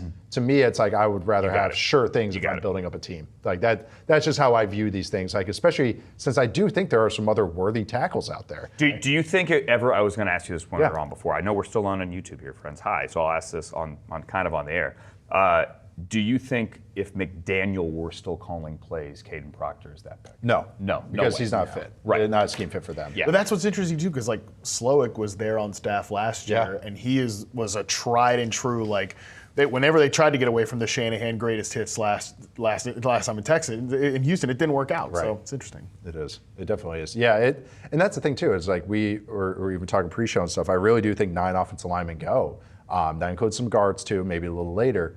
But Proctor to me was not much a differentiator from guys like Monroe Freeling easily. Yeah. Max Ehanachure, Nacho, aka Nacho. Even Caleb Lomu, who I would consider more in the tier of Proctor. Lomu has true left tackle ability, while Proctor is he's big. And even just recent Alabama guys. J.C. Latham's been struggling. Kicked over to the right side, had a little bit better success this year next to Kevin Zeitler with the Titans. But even before that, Evan Neal was a total flame out for the Giants. So again, every player, every profile is different. You don't scout the helmet, yada, yada, yada. Yeah. There's just some historical stuff here that's like, woo, woo. So welcome back to Yahoo Sports Draft Live. We just had a number 12 overall, the Miami Dolphins. They made a move there with the Cowboys, went from 11 back to 12, and they took Kaden Proctor, the massive offensive tackle from Alabama. The Rams now are on the clock at 13. The Rams are kind of all in this year. I mean, they generally are the last couple of years, but the Super Bowl this year is going to be at SoFi Stadium. It is going to be in their building. When last the Super Bowl was at SoFi Stadium, the Rams won the whole thing. They won the chip. They got their rings. They beat Joe Burrow and the Bengals. So what do you do at 13? You would think you go get a right tackle. You think you go get a wide receiver. You think you go get a tight end in Kenyon Sadi, because even though you took another Oregon tight end last year in the second round, Sean McVay loves his tight ends. The Rams just took Ty Simpson, quarterback from Alabama. Reportedly, Matthew Stafford was called today, and he was given a heads up. Charles Robinson now with more insights. C-Rob, you told us in our pre-draft meeting, not on air, that meeting was actually off air, you said there was a shot. I don't know that anyone thought that shot was really at 13. Yeah, and again, when we broke into the show, I told you, I was told strictly by someone in the organization when they had those, acquired those 2 first-round picks, and this is going, back to conversations all the way in August, including long conversations I had with Les Snead, the general manager, about the fact that they could take those 2 first-round picks and spend them, like split the baby. Let's go get a player now that continues to help us win. If Matt Stafford sticks around in 2026, we'll continue to lean into that window. But let's also not put ourselves into a situation where we're just going to gamble that every year we're going to have an opportunity to draft a quarterback that we like. And I think the way the Rams were viewing the 2027 draft is, yeah, great. There's going to be a ton of quarterbacks there. But we really plan on picking last in that draft. That's what we're in this for. And if we have the opportunity to get a quarterback we like right now, let's go and get him. And the interesting thing about Ty Simpson, Ty Simpson's family spoke to Les Snead prior to making the decision about whether or not he was going to come out. And Les Snead straight up told them, your son's a first-round pick. Like, you are a first-round quarterback in my eyes. And, I think they like the fact that he can turn his back on a defense, the fact that he can play in a play-action offense, the fact that they have Matthew Stafford, and can sit him and be patient with him. Not a lot of people are going to like this pick, but I can tell you the Rams did a ton of homework on this guy. They spent a lot of hours deliberating whether or not he was going to be someone worthy of taking, maybe even as high as 13, and this is really how they ultimately got here. And Matthew Stafford's about to turn, he did just turn 38. He'll be 39 by the time we get to next year's draft. They're working on tweaking that deal. There's been no indication in any way, shape, or form that tweaking that deal is going to be an issue. C-Rob, do you think this changes anything? We're still cool. You'll give Matthew Stafford a bump. He won the MVP. Think about the guy won the MVP and they just drafted his successor. This isn't like, hey, we're drafting Jordan Love. Aaron Rodgers is ticked, pours himself a scotch, and then goes out and wins an MVP. This guy just won it. So I'll tell you something specifically Snead told me last August when we were talking about, potentially finally going and getting that quarterback in the 2026 draft. And we were talking about Arch Manning. And, I said, look, okay, say you're in a position, you like Arch Manning, say he comes out, say there's a chance he gets to you in the first round of the 2026 draft. I said, can you really take an Arch Manning and turn around and look at Matthew Stafford and say, hey, don't worry about it? And Les Snead told me then, yes, we think that Matthew will be on board with this. We'll take care of the money. And he said right then, Matthew can play as long as he wants. We think he's got more than 1 year left in him. This was obviously going into the 2025 season.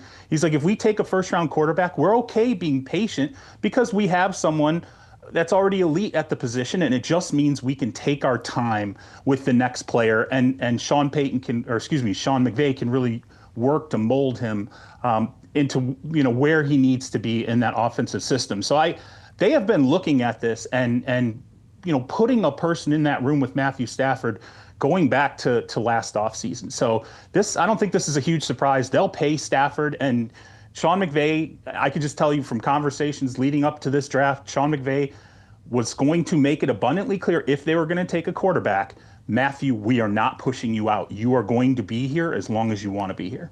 Charles Robinson, Yahoo senior NFL writer, the Rams with the first. There have been a couple shockers, but this is the shocker of all shockers here. The Rams take a quarterback. Thank you, C-Rob. Jay Glazer also with a tweet saying what C-Rob was talking about here, that McVay has reached out to Stafford and said, hey, it's your job until you don't want it anymore. That's great. Finances obviously are going to have to play a role in this as well. I was talking to someone close to the Rams a couple of days ago, and I said, you guys really like Ty Simpson? And now in retrospect, when I think of this person's answer, and the answer is kind of a blank face, it was not a, hey, I can't tell you anything. It was just a, don't ask me any more questions. What do you think? The whole draft process, I had so many people ask me, do you think he goes in round one because you consider him more of a day two guy? And I was like, guys that had graded worse went in the top 10. Penix, Bo Nix, I had in the same kind of grade as Ty Simpson. They kind of went in similar spots. Is this a Penix moment? Because when Penix went 2 years ago at 8 overall, you guys all let out your yeah, this is rich to me, but again, this is this draft class. Once you get outside the top 10, it's like whatever. But I do think this is a little rich to me. But Les Snead loves his Bama guys. I know he went to Auburn, but he has a thing for anyone that's played in the SEC in the South. He really does. You should have seen his write-up on Julio Jones. It was like fan fiction. But also when I was with the Falcons.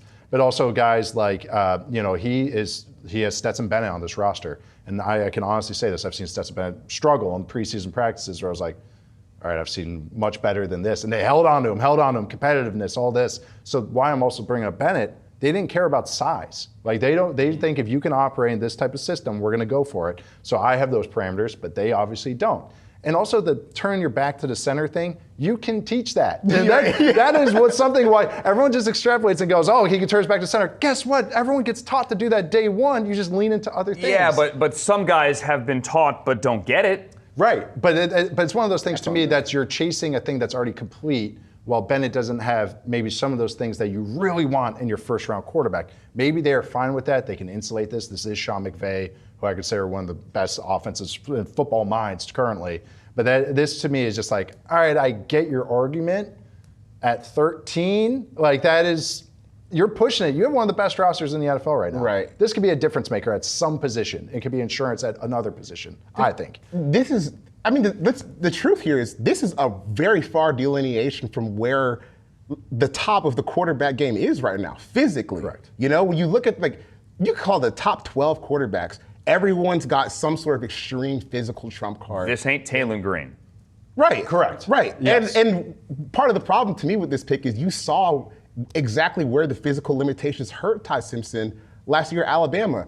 He's small, he's not the fastest guy, and that's going to lead to injuries like we just saw last year. Yep. So if you are thinking about putting him behind potentially a repatched offensive line in the future, I don't know. I think that this is kind of an interesting pick because, like Nate said, it shows they're not stuck to the physical tools, but when you look at who are the best quarterbacks in the NFL, they all have some physical trump card that makes life incredibly difficult for defenses, including the Rams starting quarterback, Matthew Stafford. Mm-hmm. Ty Simpson has none of those traits, and I just find that interesting that you would spend a first-round pick on him. Now, maybe I'm too low because I watched the last 6 games of Alabama. I wasn't very impressed. I know he was injured, but that's part of the evaluation too. Right. He was hurt. You can't just wave that away. Yeah. When it Oh, the small guy won't get hurt in the NFL? Really? And I know he's a smaller guy and his arm touches good. It's a good arm. It really is. But again, like you said, it's not excellent. It's not very good. Mendoza might have just a good arm, but he also has great size. He's a good athlete in a good frame, in a big frame. And like you mentioned, I've seen people go, well, he can be Brock Purdy. Brock Purdy's 225. He's a sturdy, thick dude. Yes, he is.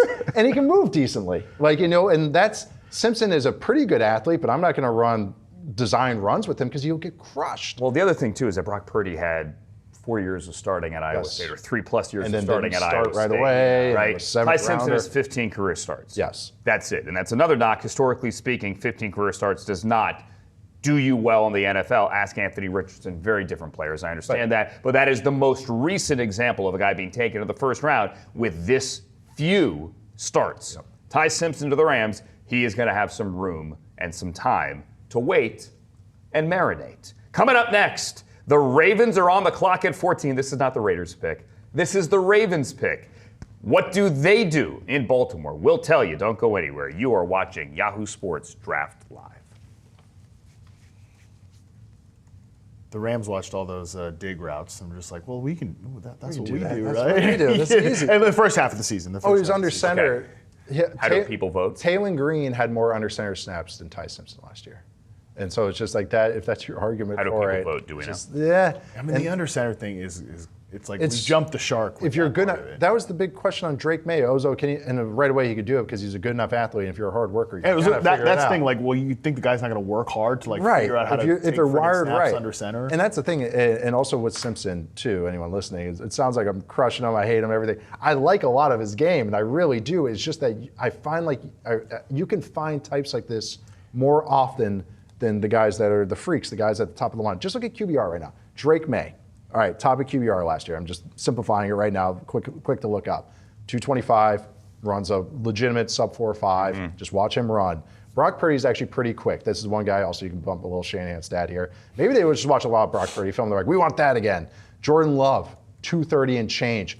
Cannon of an arm. Yeah. Pretty good athlete. What's the poll again? Even if Simpson and Love have run, I would say even similar 40 times, Love is 20-something pounds heavier. Mm-hmm. Dak Prescott, very big. Probably not the greatest arm either. But his arm is probably the same as Simpson. Good enough. 240. Ran all over the SEC when he was playing. Mahomes, Josh Allen, even Daniel Jones has got traits. Joe Burrow, Lamar Jackson. Okay, now we get to a guy, Mac Jones. That is your comparison. But again, where did Mac Jones go? 15? Were the Patriots happy with that? No. He went to the playoffs his rookie year. He went to the playoffs his rookie year. Everyone went to the playoffs his rookie year. Everyone was saying he's going to be the best of that class, all that stuff. And then you go Justin Herbert, Trevor Lawrence, even Bo Nix got stupid traits. Caleb Williams. Penix has got a bigger arm, but I have Simpson a higher grade on Simpson. Dart's got traits. I have a higher grade on Simpson than Dart. Sorry, I'm just going one after another. This is why I just have some hesitations that, yes, he's a good scheme fit, but is he a good traits raiser or floor or ceiling raiser? Yahoo Sports Draft Live, that is Nate Tice there finishing up a thought on Ty Simpson. That is Matt Harmon. This is Charles McDonald. I'm Andrew Siciliano. Ty Simpson went 13 overall to the LA Rams. Let's get a Yahoo Sports poll up here. Are you liking this one? Are you feeling this one? 74% of you say fans. Not feeling it. To quote Vic the Brick, not feeling you. LA sports fans would get that. Awesome pick. 26% of you say you like it. What do we think of 14 overall? That's not a poll, but I'm just going to make the transition now. Wena Yawwan, just as everyone thought would happen, the Ravens rescind the trade. They keep 14. Max Crosby goes back to Vegas, and Wena Yawwan here is to pick the Penn State left guard. Do we have a time on how long they took to make that? No, I guarantee it had to take like 2 You seconds. knew this was going to happen. This makes so much sense for them because they're bringing in a new offensive identity. It's still going to be a run-first operation, probably always be. Declan Doyle, the new OC. Exactly, coming from Chicago. They're not going to hide their intentions. They're running a pretty similar system to what they did last year in Chicago under Ben Johnson. And part of beefing that up is quite literally beefing it up with a guy that I think has incredible movement skills for his size, is a really powerful player. So if you want to run some gap scheme stuff, he can do that. You want to get him out on the move as a zone blocker, he can do that as well. Like I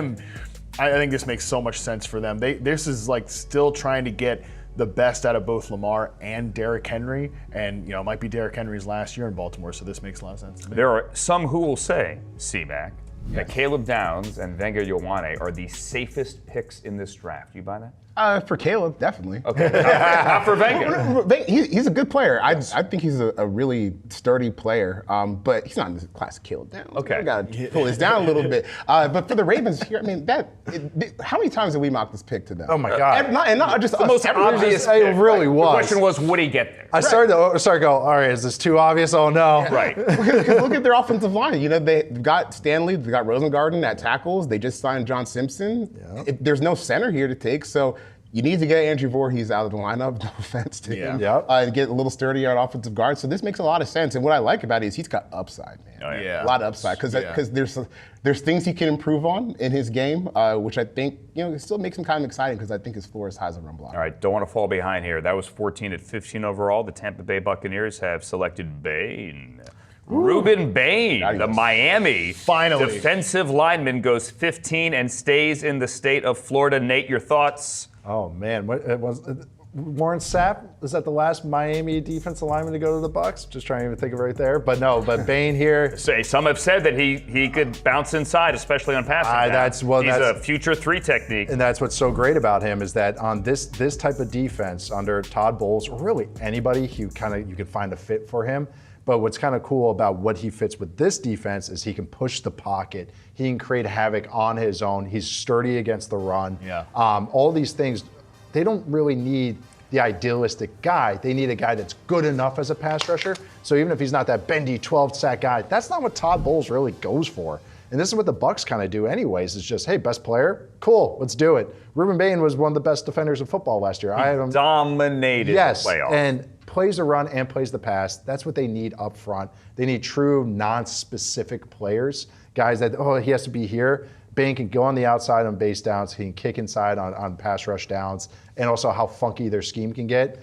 Really, really like this, especially that stuff that bouncing inside, so I'm glad you mentioned it. The Bucs have desperately needed somebody who could win on their own Yes. and create some havoc. This is someone who's really relentless, who's going to win with power.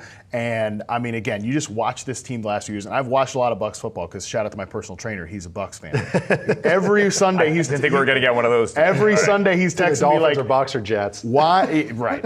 Why is everybody always breaking records against us? Why are Kirk Cousins' stats against the Bucs like the best quarterback in the NFL, and against everybody else, he's the guy that got cut by the Falcons? Like, because they can't get any pressure on their own. Todd Bowles has to blitz. Now they finally have somebody who can win on his own. The Buccaneers in the offseason have added on the defensive side of the ball Alex Anzalone, the former Lions linebacker, Ashawn Robinson, the well-traveled former first-round pick, veteran defensive tackle, Al-Qadim Muhammad, who had an amazing Sunday night with like 4 sacks against the Ravens, and Christian Roseboom as well, the former Ram and the former Panther. And now they add Ruben Bane at 15. And now the Jets are on the clock.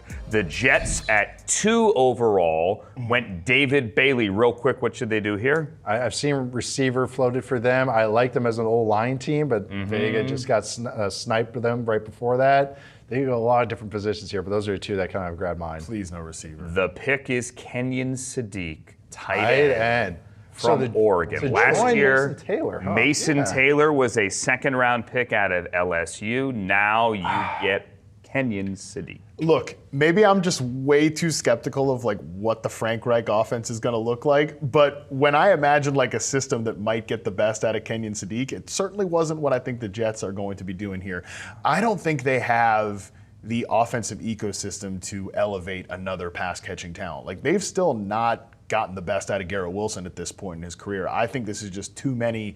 I mean, look, you can never have too many good players, but again, you already have Mason Taylor last year who's coming off like a okay. No, he was solid. No, he really came along, season. especially as a blocker too. No, I liked him a lot. And like Adonai Mitchell gave you some moments as the X receiver there. I just am not quite sure where Sadiq is going to fit in, because especially last time we saw Frank Reich in the NFL, it wasn't fun for the Carolina Panthers. It was also a pretty traditional like 11 personnel offense, and now you have 2 young tight ends who I don't really know what the roles are going to look like. So you're not drafting Kenyon Sadiq in fantasy right now? I probably wasn't going to be drafting Kenyon Sadiq in fantasy anyways. If he went to the Rams, you would have. Probably not, honestly, because I don't think he's one of these guys like a Colson Loveland who can be on the field for every single snap and be like a viable pass catcher in that way. Now, certainly with the Jets, I don't think this is a spot for him to have that year 1 fantasy success. Even a guy like Tyler Warren last year schemed a lot of touches in an 11 personnel offense that went a little heavier than what we saw the year prior. This, to me, I just don't see the clarity for him to get a lot of opportunity early. What is his offense? I have no idea. That's the part I'm struggling with. This feels like a strict best player available pick. Yeah. That's what it feels like. I would add on to, not only did Frank Reich's like last NFL tenure go bad, his last college tenure last season with Stanford did not go well. So I'm not really sure what they want this offense to look like. I thought Mason Taylor did good enough where he wouldn't need to make a pick like this. You know, maybe you scratch tight end off the BPA, but if they truly think that he's a transformative talent on their defense, I think on their offense it makes sense. I thought they could have gone somewhere else, got some bigger needs, but it'll be interesting to see like what 12 personnel sets that they're out there. How about the fact that only 2 wide receivers are gone? This feels right. Yeah, the 2 that were gone. The 2 that were gone, we knew were going to go. This feels right. No, this feels right. But there's no Malachi Lemon, there's no Denzel Boston, there's no Denzel Boston. Most people mocked in the 20s. I'm not shocked by Lemon. That was me personally, but this is where I feel like now we're getting to receiver now the range. run. Yeah, but now we actually might be line. Yeah. Lions are up at 7. Now we got Lions. Vikings are a total wild card team. Panthers could be receiver. Yeah. Now we're getting to more teams Cowboys that could have receiver. Yep. Cowboys been floating Pittsburgh around. Steelers. Yep. Absolutely. But no, even just going with the Jets, though, but looking at who are available, that's why I think this is just best player available. They probably couldn't find a trade. I'm shocked they couldn't find a trade right here. Not shocked, but I thought this would be the draft range. Maybe they didn't want to because, all right, the best players right now to me are a bunch of tackles. They don't really need that. They have 2 highly drafted tackles and very talented guys. They don't want to go receiver. Maybe not safety. They don't want to reach that high for a safety. Maybe you have the next tier of corners a little deeper or further back. If you look at edges, it's Kendrick Faulk, who's not everybody's flavor, and they just took a guy with the number 2 pick. So it's just, that's why it was just like, they probably just were like, all right, well, we got depleted. All right, here's Kenyon Sadiq here, come on down. It definitely feels like a BPA. Best player available. And I think it's also to their credit, by the way, whether it's Joe Douglas or Darren Muji, the fact that the team that was picking 2nd overall sits there at 16 and you go, yeah, their O-line's fine. they don't need to make this an O-line pick. Now, could the Lions at 17 make this an O-line pick? Yeah, very much so. The Lions are on the clock. We'll bring you back and get you the Lions pick after this. We're going to stay here, however, on the YouTube stream. Yahoo Sports Draft Live. Don't go anywhere. Of course, So don't know the Lions pick. Lions at 17. This has got to be, is Freeling here maybe? Oh, that would be great for him. Freeling would be pretty awesome. Yeah, that would be Maybe. ideal. Lomu? Lomu be up there too. I mean, are we keeping Panay on the right side? Well, that's what they say. Yeah. They're willing to move him to They're the left. willing to move him. So that opens up everybody. Blake Miller. But if Yahanature. you're them, wouldn't you just rather keep him on the right Yes. side? Like, Yes. you Go know Freeling. that he's, Absolutely. you know that he's good. Yes, there. I would go Yes. Freeling, and then we have my all-pro right tackle. Boom, Right, we're still right. okay. Let's move on. Like that's the thing. Freeling, I think his middle-level comparisons like Decker. Like that's, and I think he has more ability than Decker did when he got drafted. So, no, and even going back to Vega to the Ravens, kind of just even that was just exactly what I thought. It's just like exactly what they needed. Like they were kind of going to go best player available. They were kind of, I thought they'd be harder to mock, but always it was either Fono was there or Vega was there. So it was always like, well, all right, there's your guard. You know, and I thought Fono would have made a lot of sense to them too, because maybe that's center possibility as well. So I actually thought, yeah, that one made a lot of sense. They kind of needed to boost the offensive line too.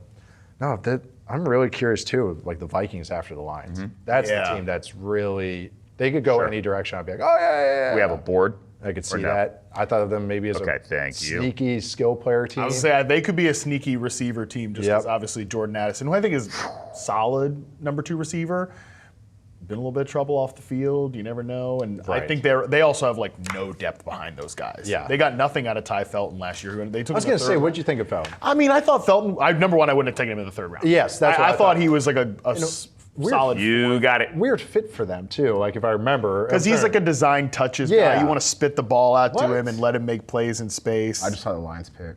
Yeah. You don't like it?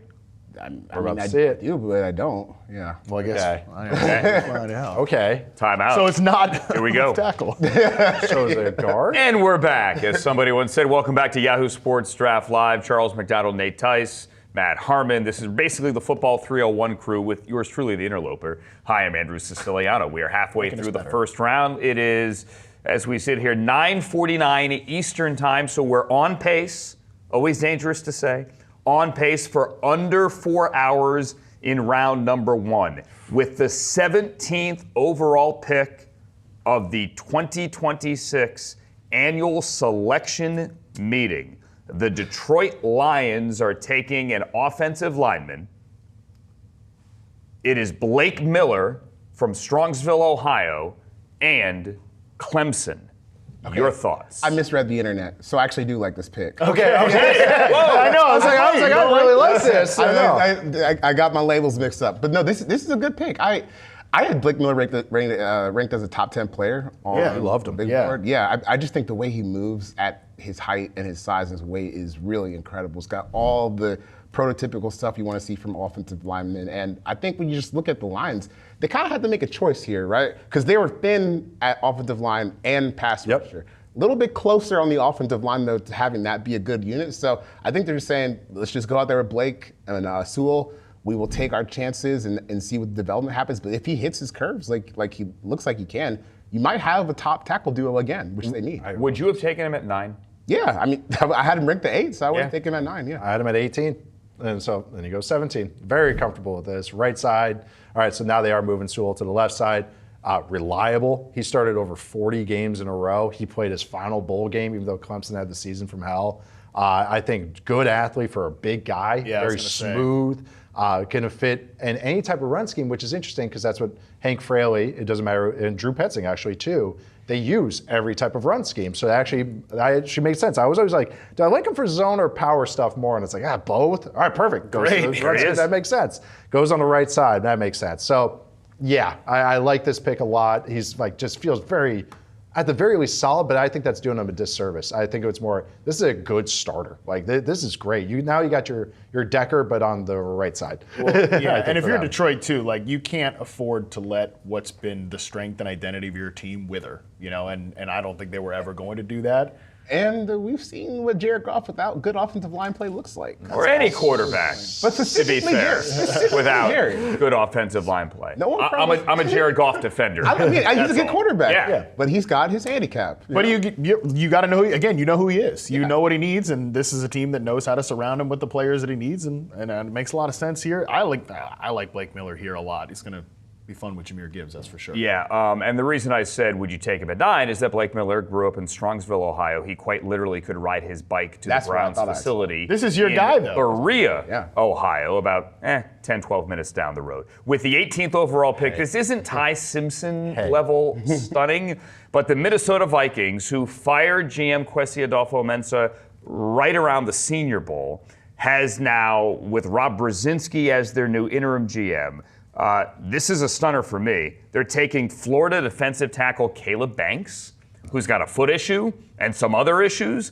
Caleb Banks at 18? This is a what? Charles McDonald, Nate Tice special year. I'll go Chuck first. Yeah, but at 18? I would say this. Oh, I could have taken on higher. we have mocked a defensive tackle to the Vikings in every single mock draft. For 2 years now. Forever. D-tackle. It's been Caden McDonald. It's been the one, but there are mocks. We've done 9. One of them, or 2 of them, we've done Caleb Banks to the Vikings at this pick. But Charles, why are we so high on Caleb Banks, and you're even higher than I am? Because he's got things that you can't teach. Yes. 6'6", 330, and he ran a 5-second 40-yard dash with a 35-inch vertical on the broken foot. And I'm a Falcons fan, so when I see that, I think Julio Jones, right? Because that's what he did back in 2011, ran the 4.3 in the broken foot. And he's got things that are really hard to teach, too, like the block recognition, where your hands and feet supposed to be like, as to be synchronized with the defense as the play goes. He's got moves, like he's got great awareness. It's just the tackling, man. Like when you see, like, I get people concerned because when I first looked at it, I was like, man, this guy's got 2 tackles in 3 games? Yep. Why the hell would I like that? Yep. And I swear he could have had 10 TFLs in those 3 games that he played, but he just can't finish. But I guess they're probably looking at it as like, can Brian Flores teach his guy to tackle? Because if he can, you've got all-pro defensive tackle. There's just not guys that are built like this that can move like this. Can I jump in here? That's a pretty big if. Teach a guy you're taking at 18 to tackle. He's 330 pounds. Well, I get that. But hey, that's spoken like a man who doesn't have to do it. First pick to tackle but with his broken foot. But what I don't have to do is teach him how to read a down block in real time and I get that. a double team. So that's the hard stuff. Like if we can get the footwork and the strength and the technique that he already has, you can do the hard stuff. Why can't you just tackle this guy? It comes down to planet theory here. This is a 98th percentile height, 92nd percentile on the broad jump, which is not even one of the ones you mentioned. Right. This is another way of showing like what a freak show this guy is. 94th percentile arm length, 98th percentile wingspan. There's just not a lot of guys who look like this. Plus, it's a team that they tried to fix defensive tackle with veterans last year. Jonathan Allen, Javon Hargrave. That did not work out. So yeah, it's kind of baffling to see him play. The one play that sticks in my mind the most is this play versus LSU, like where they're running outside, and he's like, he's playing with his block, and he's where he needs to be, and then at 330 he spins back inside, stays on his feet, and then misses tackle. But if you can spin back inside with that strength and balance against an offensive tackle, they're probably looking at how I'm looking at. You're just like me with receivers, where like again, whenever Casey Conpsio gets picked and be like, all these things, we just got to get him to catch the football consistently. We just got to get him to catch the football consistently. Right, but he doesn't. Yeah, right. But what if he could? What if he could tackle? So the only guys that we were trying to come up with a comparison with Caleb Banks, and it was like Marcus Stroud, Akeem Hicks, just monsters in the middle. But he's not just a plugger. Like usually when you get a big guy like this, they're just eating blocks, getting blocked, and they end up with 12 tackles on the entire season. He actually can do stuff. But finishing, of course, is the big thing. But the thing that also really did him favors was having a great Senior Bowl. And because he did that, he kind of like, everyone's like, oh, okay. Our questions were kind of answered there. So I think he did a lot for the Vikings, or at least for the Vikings staff, to like that. The coaches are also making this pick, more or less. So I could see Brian Flores going like, I don't have to scheme this up. This guy can just dominate without me doing all this fancy stuff. And like Chuck said, last year I understood that, why they went after Hargrave, why they went after Jonathan Allen. Didn't work out great. Banks' upside is cool, but even if he doesn't hit that huge ceiling, he's very functional in a defense that can be funky. And he can do some stuff that no one else can do. And they got Jalen Redmond. Him and Jalen Redmond next to each other is really, really cool. Shamar Stewart, by the way, with almost no production last year for the Bengals, and he didn't have much production when he was coming out of Texas A&M either, but he was the height, weight, speed, and looked great in the airport kind of pick. So that was 18. At 19, the Carolina Panthers pick is in. They have yet to make the announcement. And then the Dallas Cowboys are on the clock at 20. So the Cowboys have made a move. I'm sorry, the Eagles are on the clock at 20. Ooh, okay. So the Cowboys traded out of 20, and the Eagles moved up from 23. In exchange, 114 and 137. So the Cowboys and Eagles NFC East interdivision action here. These two guys love on that move.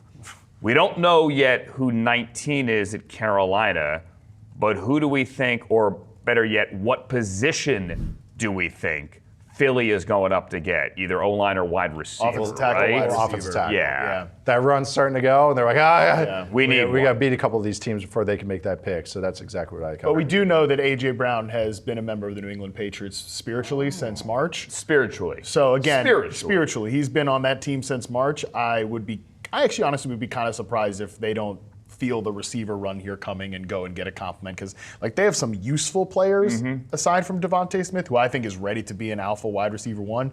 Dontavian Wicks can be useful. Elijah Moore maybe could be useful, but they need like a true second running mate there, because that guy A.J. Brown is gone.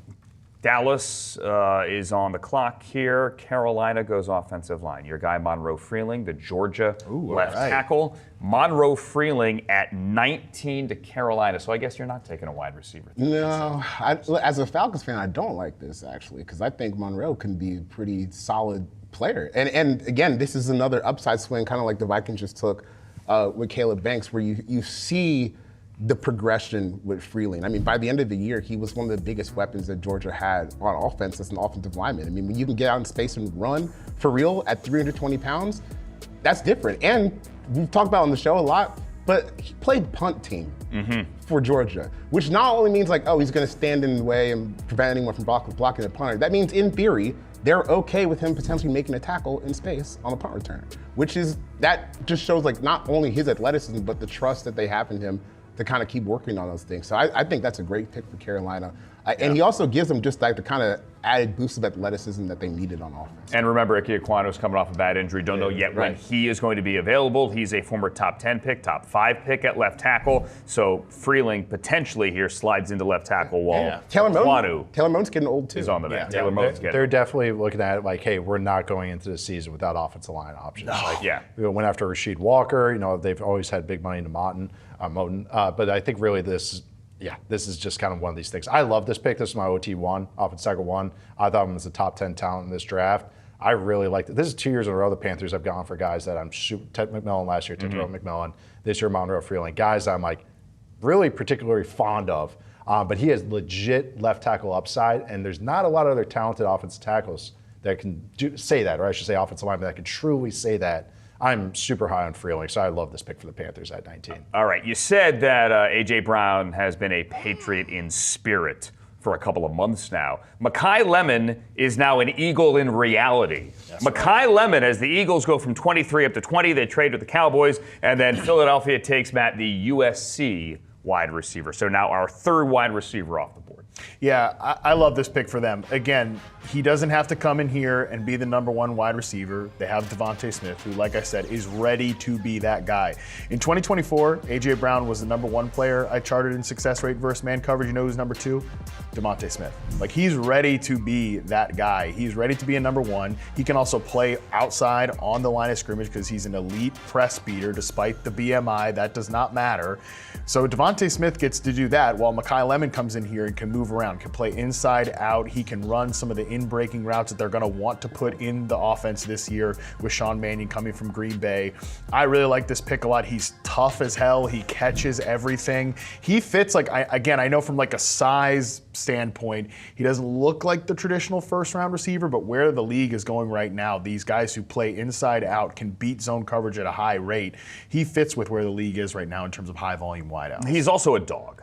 Yeah. Like, I mean, he's going to fight you. I don't mean actually fight you, But he's not the size, obviously, as you just said, of A.J. Brown. But A.J. Brown plays bully ball. Right. This guy could play a little bully ball as well. And A.J. Brown wasn't playing a lot of bully ball last year. No, he was not. He was barely getting the ball to play bully or anything. Not very happy with that. I think this guy's going to come in here and set that type of tone right away. It just feels like a team watching the Eagles the last few years is just like stagnant and everybody kind of hates each other. Like I think they do need a little bit of a tone change here. He's going to bring that. And from a fantasy standpoint, like I know that this is an offense that's been a little up and down, but still we've gotten good production from these players overall. And I really do think if they can pull off, and it is a big transition for the quarterback specifically going into this new offense with Sean Mannion, if they can pull that off, like I think we could see an efficiency boost with this team that still has a good offensive line and should still be able to run the ball. Like they're going to create a lot of favorable matchups for Malachi Lemon. Wouldn't surprise me if he's the most productive wide receiver from this draft class. One of the routes that Jalen Hurts loves to throw is slot fades, and that's Malachi Lemon's bread and butter. That's right. There's some Lincoln Riley in there, but his ball skills, he doesn't have the greatest length. Like, they did a little experiment with this with Jahan Dotson, but he has great ball skills. So he plays kind of the max size to it. It's just really interesting. I'm curious how this is going to fit with Jalen Hurts. Going to fit. I like it with Devontae Smith because he's a little bit of a different flavor. Smith is, as much as I really, really like Smith, maybe not the greatest yak guy. Lemon can be a little bit more of an underneath screen guy. Yeah. Smith is kind of a simple splitter, kind of gets the yards he wants. Maybe not create, maybe downfield. I'm curious about this. Like, this is just going to be with Sean Mannion now being the OC there, like, I'm very curious of how they go, if they're going more under center, if they're going more 2 tight end looks, and then move Lemon around truly and Smith, do some interchangeability. It's just kind of, I want to see it. I just really want to see this unfold. It's a transition for the quarterback. Like, that's the big more than part. anybody. That is a big part of it. But I think from a receiver standpoint, he certainly fits the vision of what they're looking for. Right, real quick. Steelers on the clock. Your thoughts on Lemon? Not who I would have picked here. Who would you have picked? If I was the Eagles, I probably would have taken our guy, Max Ehanachure from Arizona State, and keep stacking on the offensive line. But anyone who listens to the show knows that Nate and I are biased for offensive linemen. Yes. Because we talked about Planet Theory earlier. Just big, freakishly athletic guys are really hard to find.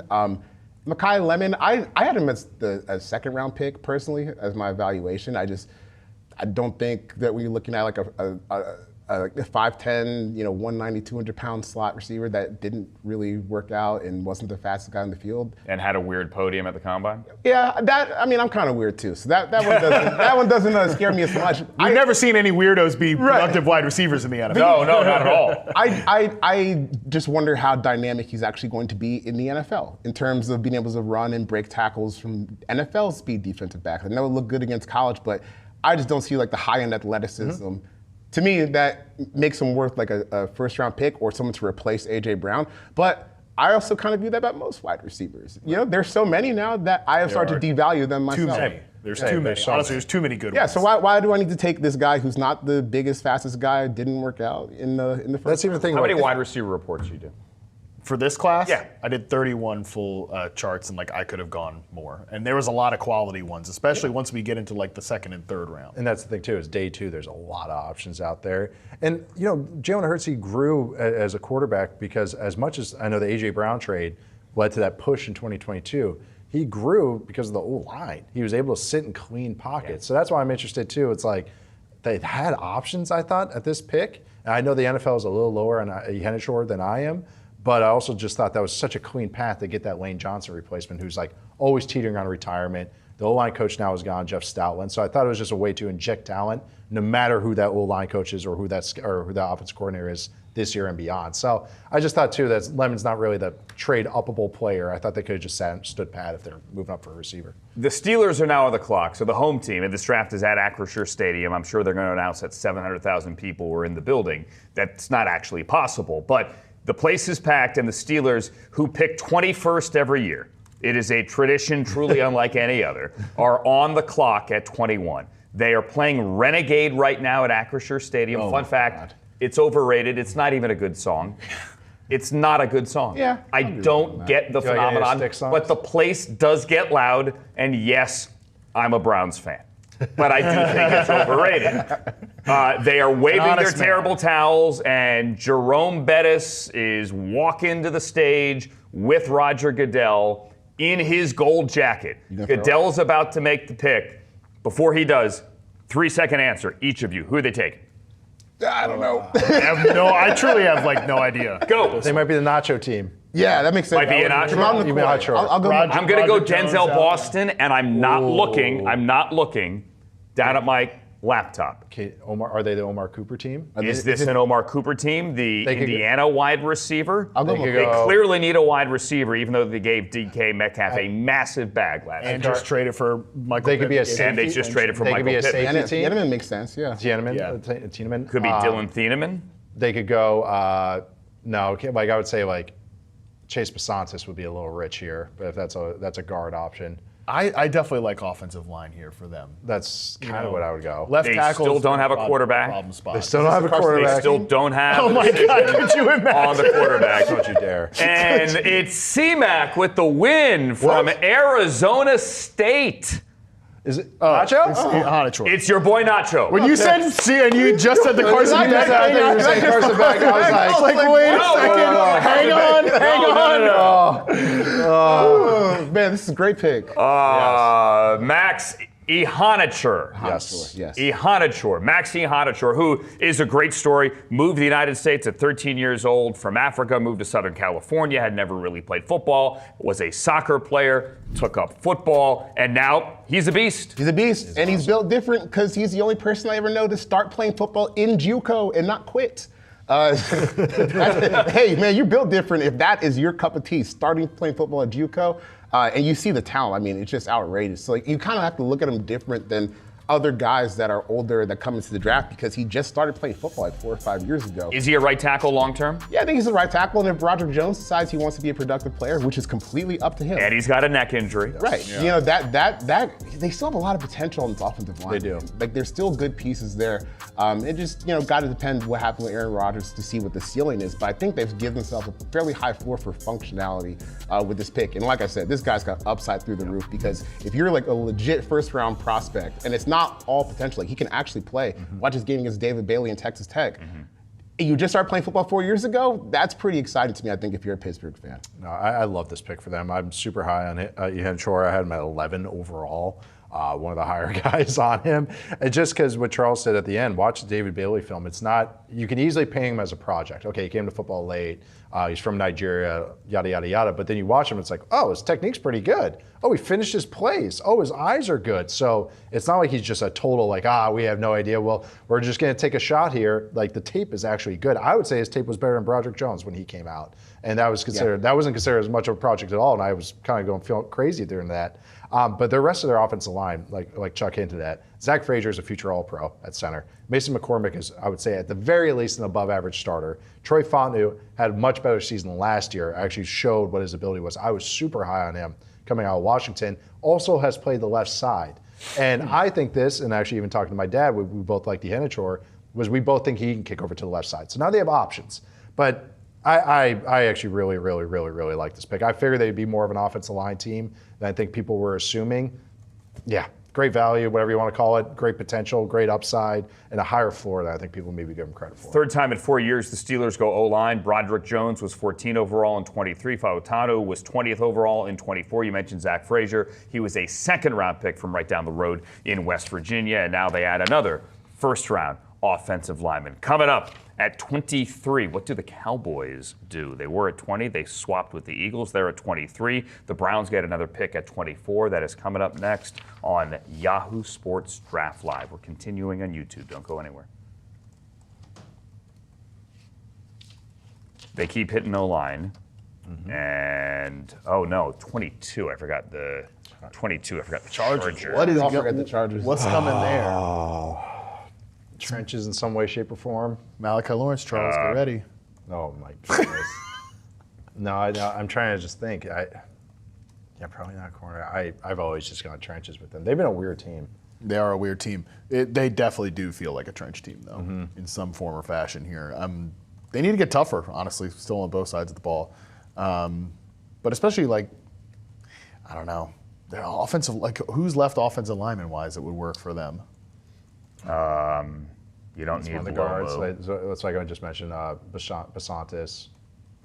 He's a guard. Lomu would have been great, but he's gone. Vega would have been great. He's gone. They're going. Mesador. They're going. Which I actually think we mocked recently. Yeah. Mesador? But there's edges made sense. I thought maybe TJ Parker might be a name here because he's more of a run stuffing edge, can be more of that old Khalil Mack replacement. I know Mack's still there. Mesador, Quite literally old. quite literally old. Yes. 25 years old. The history of 25 and older draft picks, especially at edge, has not been extremely rich. Since at least 2000, there's only been 2 real hits, and that's Bruce Irvin and Byron Young. Byron Young for the Rams, who was a 3rd-round pick. Bruce Irvin went about this range to the Seahawks. Mesador's got some pass rush ability. I'm a little iffy against him against the run, but I do think he has some twitch and get after the passer. But that's why I think this is interesting, because I thought they would more a run stuffer edge. So Mesador is kind of in his own range for a lot of people. I consider him more grouped with the other guys on day 2, but here we are. But we're getting into this range. Over Kendrick Faulk, by the way. Got it. Yeah. Kendrick Faulk actually would have been a great fit, but now right, I'm just here we go. Yeah, so.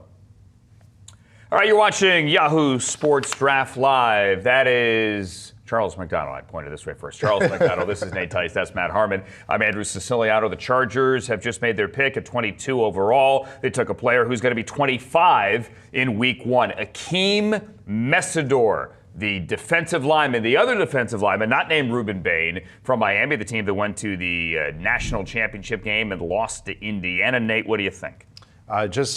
Again, an older player, but has some pass rusher ability. I do think that was just a little thing where I thought the Chargers would go for more of a run plug or defensive end type. A guy that's run first that has some maybe pass rush ability, but maybe not this pass rush first. I thought Kendrick Faulk might have been a more interesting name that would fit there.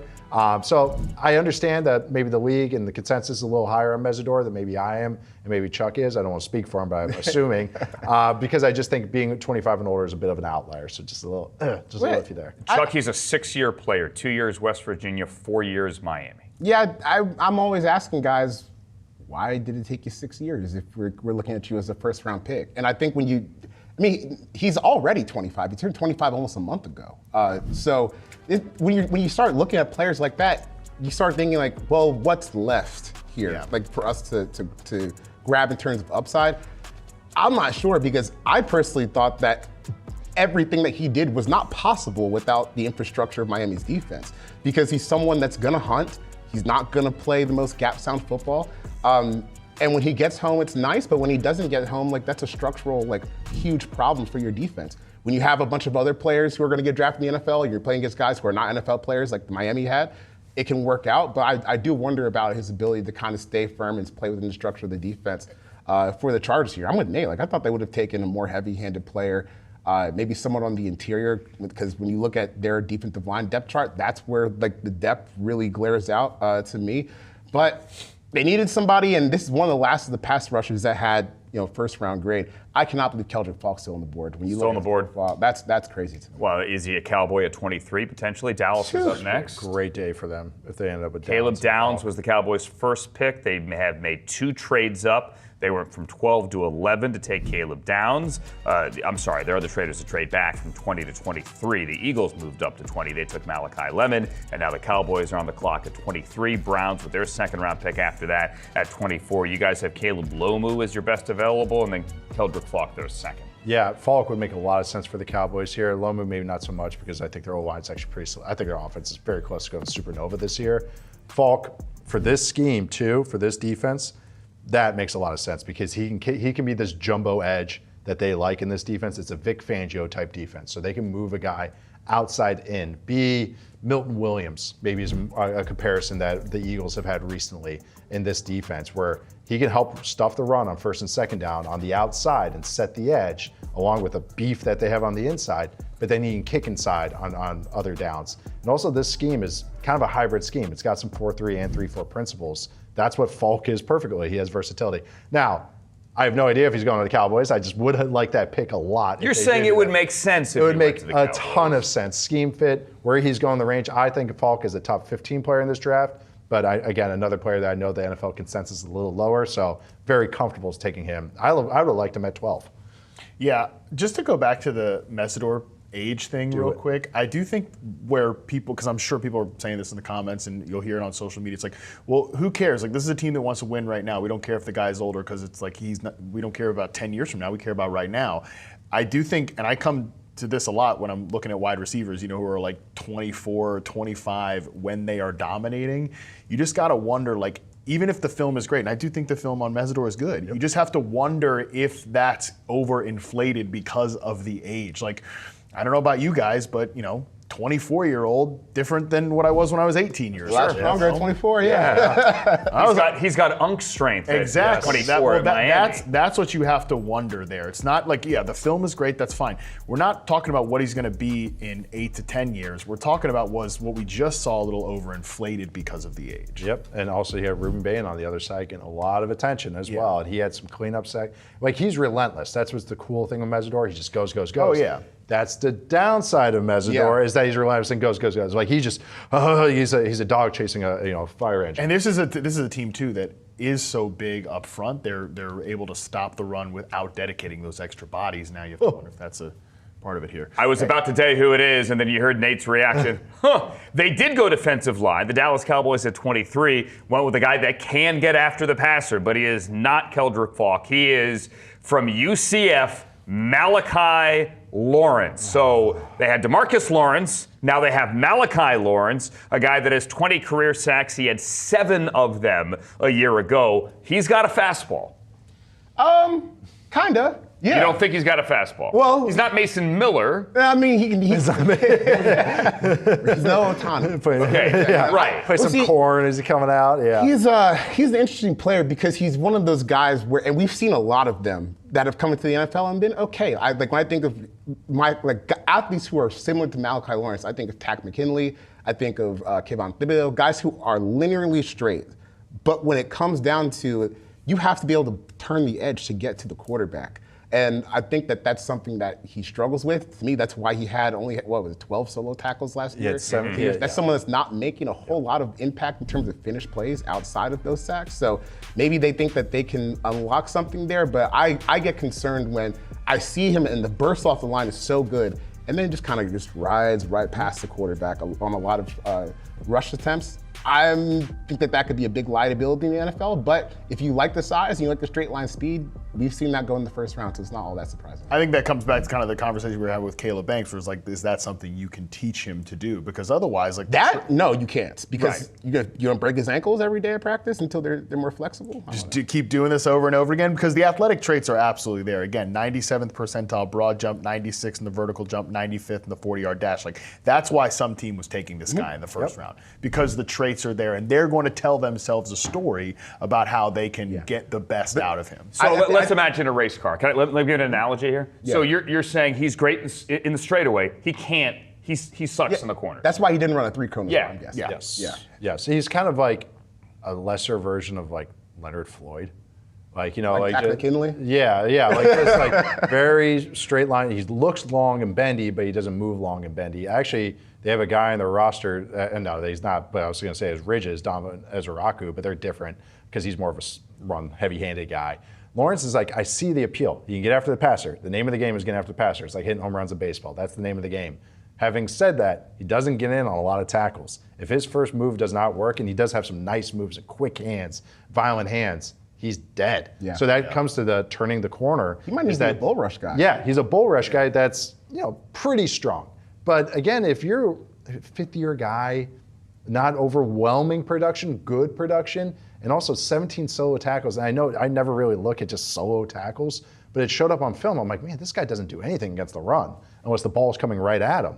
That's a little spooky to me. Like, it's not, and it's a little. I mean, I had Lawrence as 58 on my big board. Wow. So this is a big reach to you. Yes. It is a big reach. And I know he has fans, and I know why he has fans. Mm-hmm. I just have a lot more questions about the non-third down snaps when he knows it's a pass. that is to me that's not a guy I'm taking top 30. Like, I understand maybe getting that early second bump up, 35 like that. Here, 23, way too rich for me for what I think he actually, like, they're gonna argue that he's gonna be like Nolan Smith. No, like, and also Lawrence never dropped into coverage, which if they're gonna be in this cover, in this hybrid defense, 3-4. Correct. He's not gonna drop into coverage as much. He's not comfortable turning his hips. I don't know. I don't really like this, even though I know other people are fans of him. I asked somebody midweek, I said, where is Malachi Lawrence's ceiling? And they said Dallas at 20. Well, it turned out it's Dallas at 23. Yeah, I knew they liked him. I did too, They were one of the teams that were into him. And I think they view him as somebody who's going to help him get after the quarterback. And obviously that's something that they've lost last year when they traded Micah Parsons away. But this is not a comparable player, but that's the way that you're right, they'll justify it. Coming up, the Browns' second pick. They picked an offensive lineman at 9. Logic dictates a wide receiver at 24. We'll tell you who that pick is after this on Yahoo Sports Draft Live. Every single mock draft, pretty much, I would say 7 out of 10 mock drafts have gotten the Browns' first round. Tackle receiver. But which tackle receiver? Yeah. Oh, no. Your thoughts? I don't know, but I don't know. I was like, So who are the next two? It's I honestly Austin don't know what Cooper? receiver. It's Concepcion or Cooper. Oh, Concepcion, yeah. Oh. And I think if I'm Concepcion thinking, and, if I'm thinking Judy about, dropping that many balls, like well, We're live. We're on the TV still. but I think about just like from an analytical front office too. Cooper's a older player, not older, but like late breakout player. That's why if I had to guess, I would say it's going to be Casey. If I had to guess. And that's fun. It's fun. Who's younger? Yeah, just who's That's what I'm younger? saying. Who's younger? Hold on. Casey is definitely, of the 3 guys, he's the Because youngest. Boston redshirt, yeah. And he technically broke out as a freshman. Okay. So that's there why we it's going to go. be him. It's absolutely. It's not going to be. I would be a little surprised if it was Cooper. Even though I think actually, if you think about skill set wise, like if you still believe in Tillman, Yeah, then Cooper would make then more Cooper sense. would Tillman's make in his the most 4th sense. year. Yeah, it is and- Concepcion. And to make yeah, I know. Yeah, and just the concussions that they've had with Tillman. No, this is tackle receiver all tackle the way. receiver. Love He gets compared a lot to Zay Flowers, Concepcion. Is Todd Monken. he? They call her now. Would you have taken Boston? No, I love Concepcion. Okay, you do. He's my wide receiver too. Okay. So I love him as a player. Just obviously he's going to the situation in Cleveland. That's why I'm feeling some type of way about it. I Feel get bad it. for him, man. Oh, come on. Don't feel bad for him. He's not. Hey, all the Browns have to do is score 19 points a game, and they're in the playoffs. They would have won the division last year if they did that. Yahoo Sports Draft Live. Hi, friends. I'm Andrew Siciliano, Charles McDonald, Nate Tice, and that is Matt Harmon. With the 24th overall pick, the Cleveland Browns have selected Texas A&M wide receiver, NC State transfer Casey Conpsio, who is your number 2 wide receiver. Not the biggest guy. He's fun. He's great after the catch. His hands, maybe not 99 on Madden. No. Tell me why he's your number 2 receiver.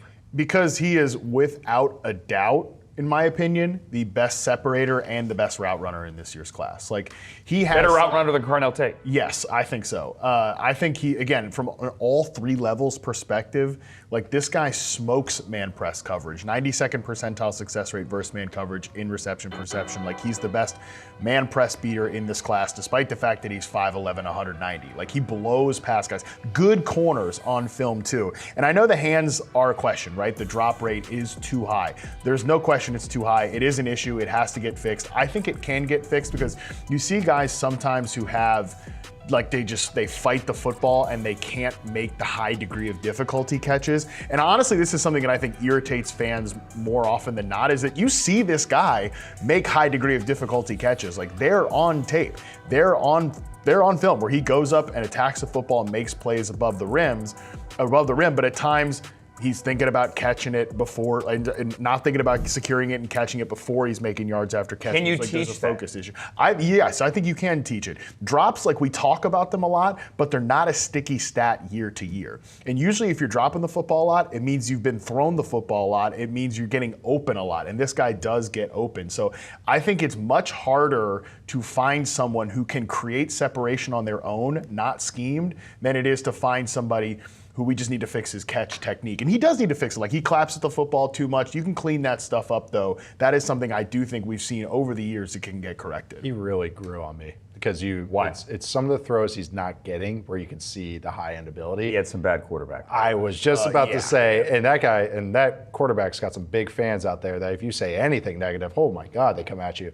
But I would say that's what he had to deal with last year, and that's why you didn't get to see that maybe how his usage at the NFL level. Like, I actually think him underneath on screen, to me, he's what Kadarius Toney was supposed to be as far as how he moves. He's bendy. He's got the explosive ability. Does he also have a rap career? No. So much of a better route runner. Yes. Though. I mean, my God. Yes, and actually knows what he's Does he doing. tweet at people on the bus? I don't think so. I don't think we have to worry about any of that. Is his nickname Young Joka? I don't think you have to worry about him complaining about his cleats. Was it like he skipped minicamp because of cleats or a helmet? Yeah. This is a high character. Was the helmet. This is a high character. No, Concepcion is just like, he has some real twitch, but you didn't always get to see it because the ball was going every which way but him. Like on screens, he was catching underneath stuff, but you only got to see a couple of them. But I think in the NFL level, you'll see those bubbles and those screens kind of boost his player profile. But also he's a good, not just gadget guy, and I mean it more complimentary. He can handle those touches underneath and be an outside Todd receiver. Monken's the offensive play. He's got return ability think too. Of the jet sweeps to him. Like I think people compare him to Zay Flowers. That's not my player comparison for him, just because I think, number one, he's bigger than Zay Flowers. Again, I think he makes better plays contested than Zay Flowers does. I did. Yeah, me too. And I love Zay Flowers. I'm a really big fan of Zay Flowers, but I just say this to say that, like, from a usage standpoint, like what Todd Monken did with Zay Flowers, where you're feeding him a lot of design touches, but you're also using him in motion to create these big plays from a separation standpoint, and now you've already got a guy who can create separation on his own.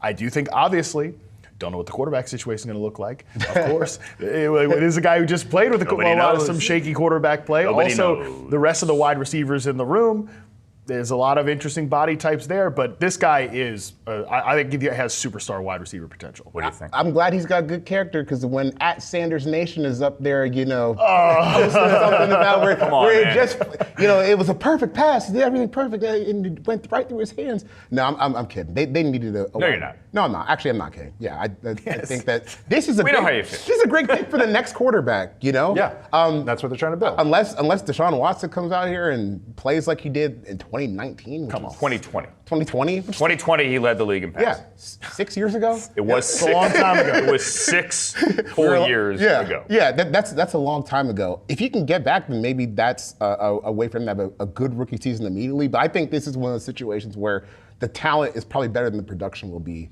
at the end of the season. No question. Let me say this about the hands, and the drops are clearly there on tape. Last week, 2 weeks ago, I was on a flight with Casey Conpsio. He was walking by me as we were boarding the plane. I'm like, oh, wow, that's him. He looked at me, I looked at him, we dapped each other up. But let me tell you, he had a phone, a breakfast sandwich, a cup of coffee, and he had the bag over his shoulder. So he's like kind of going up the aisle like this, and everyone's bumping into everybody. He was able to rearrange all of that and dap. See, that's hands. Yeah. That's good. There we go. That's control. That's ball tracking. Yes. Keeping it secured, keeping it tight. He didn't drop anything. Yeah. This is like the Ringer fantasy guys have a theory that they want to see the receivers not have a case on their phone. Yeah. Because they never drop their phone and break Did he have a it. case on the phone? I don't remember. It was a flight to Los Angeles. He was visiting the Chargers, and then he was going to visit the 49ers. He told me after that. He ends up. I really like this for the Browns. I really do. Yeah. As a Casey Conpsio guy, I have mixed feelings about it. Right. But for the Browns, This is a good start for them. Even with Fono, and I've said like, oh, maybe he's not left tackle. You're not just building for 2026. You got two good football players. You're building Two for good football players. 7, 8, 9, 30, 2030 as well. Yeah. The Bears at 25 is at offensive line because they need a left tackle. No, it's Dylan Theamman. Okay. Everybody. Safety that does not the shock. safety out of Oregon who started his career down the road, a little bit down the road from Chicago at Purdue, where he was more of a center field guy, a deep post guy, and then he moved all over the place, more up in the box when he got to Oregon and played for Tosh there in the Big Ten, whatever the heck it is. Dylan Theamman, I know we talked earlier that some people had him ahead of Caleb Downs. You guys say that's nonsense. 25 Dylan Theamman to the Bears. C-Mac, what do you think? I think this is a great pick. I mean, this is the pick another one that was mocked a lot in the same vein as like Vega to the Ravens at 14. They needed a safety. He's a quality safety. So he's got that badass look there with the shades and the white suit. Yeah, he's stunning you a little bit. But I do like this pick just in terms of we've seen when the Bears defense has been at their best, like when Jaquan Brisker was healthy, and when they've gotten moments from Kevin Byard, this is an important spot for that defense. And when you look at when you look at where the Bears are last year, it was a lot of boom bust, for them. They'd have their moments and then they would get shredded and it would be tough for them. I think that it was probably closer for them. It was probably harder for them to get close to steady this year with any one pick they would make. So, why not just keep riding the highs of like this variance defense and get someone who can make plays in the back end? They signed Kobe Bryant. I love these safeties. This is gonna be cool. Joining Kyler Gordon too. Yes, and at slot, like that's a very smart trio for a defensive coordinator that loves to ask a lot of his safeties and Dennis Allen, and they need to rebuild their spine. And that's what they did in free agency, kind of, at defensive tackle. But then they signed Devin Bush, then they signed Kobe Bryant. Now they added another safety here. And I like it because of just how top down this defense can be.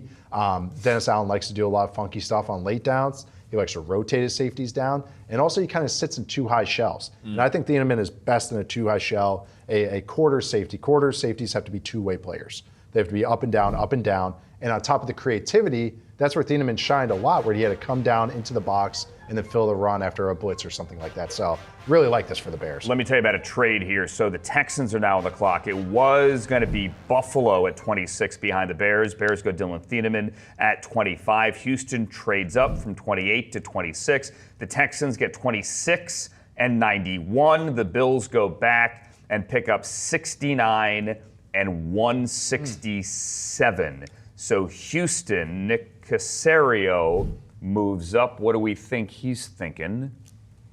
They had a lot of extra picks. This is maybe the O-line jump. Who's left? Because 49ers are maybe O-line. Lomu's still on the board. Lomu's still on the board. And I know the 49ers like Lomu. And we have another trade beyond that. The Niners have moved out of 27. Okay. The Dolphins have moved up to 27. So I'm guessing the Bears might have taken Lomu if the 49ers like him. Yeah, exactly. And then now the 49ers are like, oh, he's not there. Boom, I bounce back. Right. So maybe Lomu here.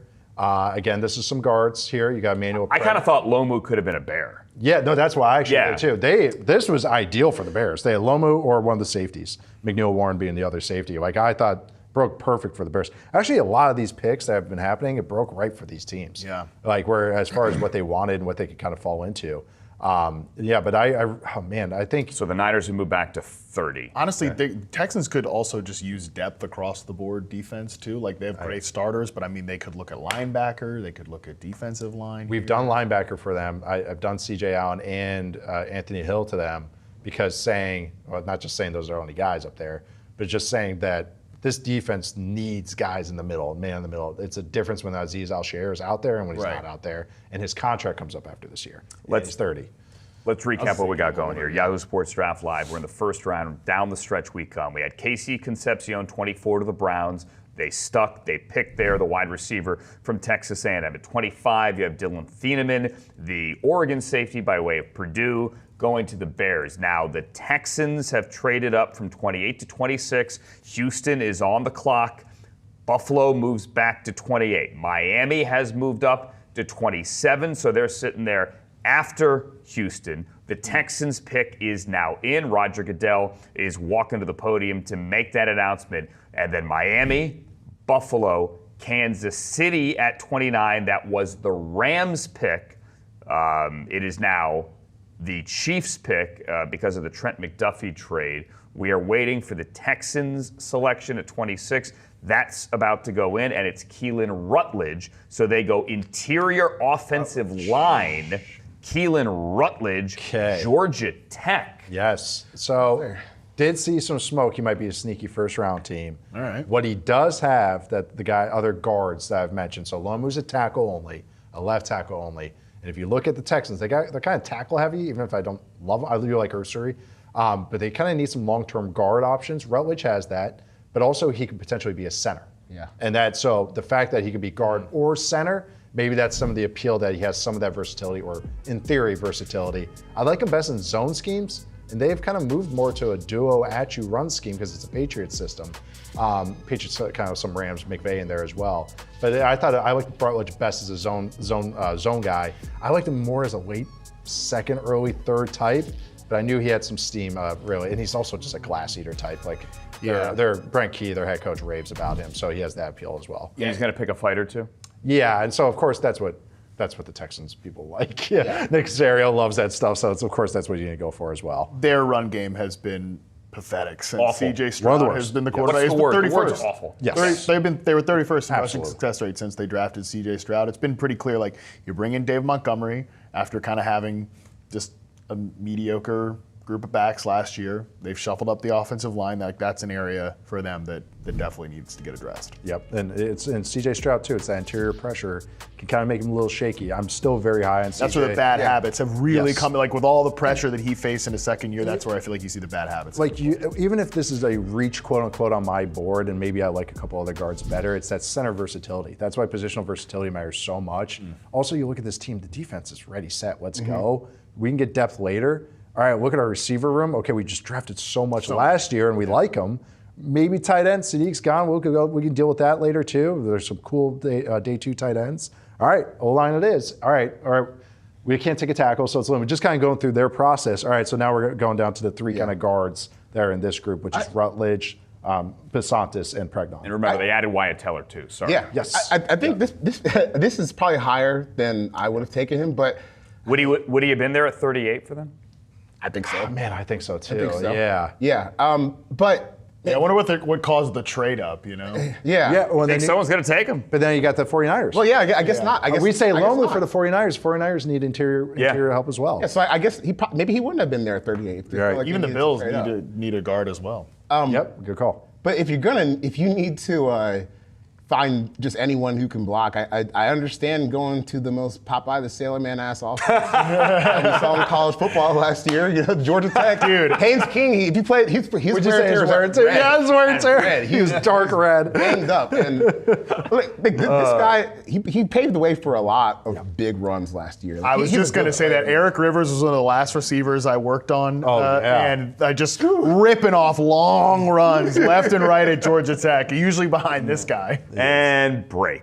Dolphins coming up. Then the Bills, the Chiefs, the Niners, the Patriots, and the Seahawks, if they actually choose to keep that first-round pick. John Schneider has hung a sign on the Space Needle, begging you to come up and get number 32. Yahoo Sports Draft Live rolls on after this. We're still there on the YouTube, by the way, to continue this chatter about Popeye and Hayes King.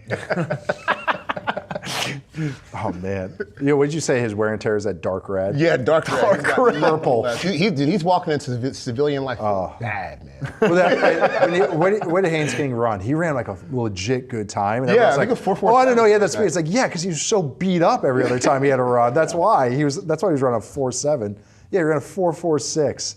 Well, the Dolphins gave up 90 to move up 3 spots. The Niners gave back 138. So they already went. They gave back 138 as well. I feel like it's a receiver, so I don't know. I've been wrong with every one of these predictions. Even I forgot Sonny Styles was on the board for the Commanders, even though it was the most obvious one.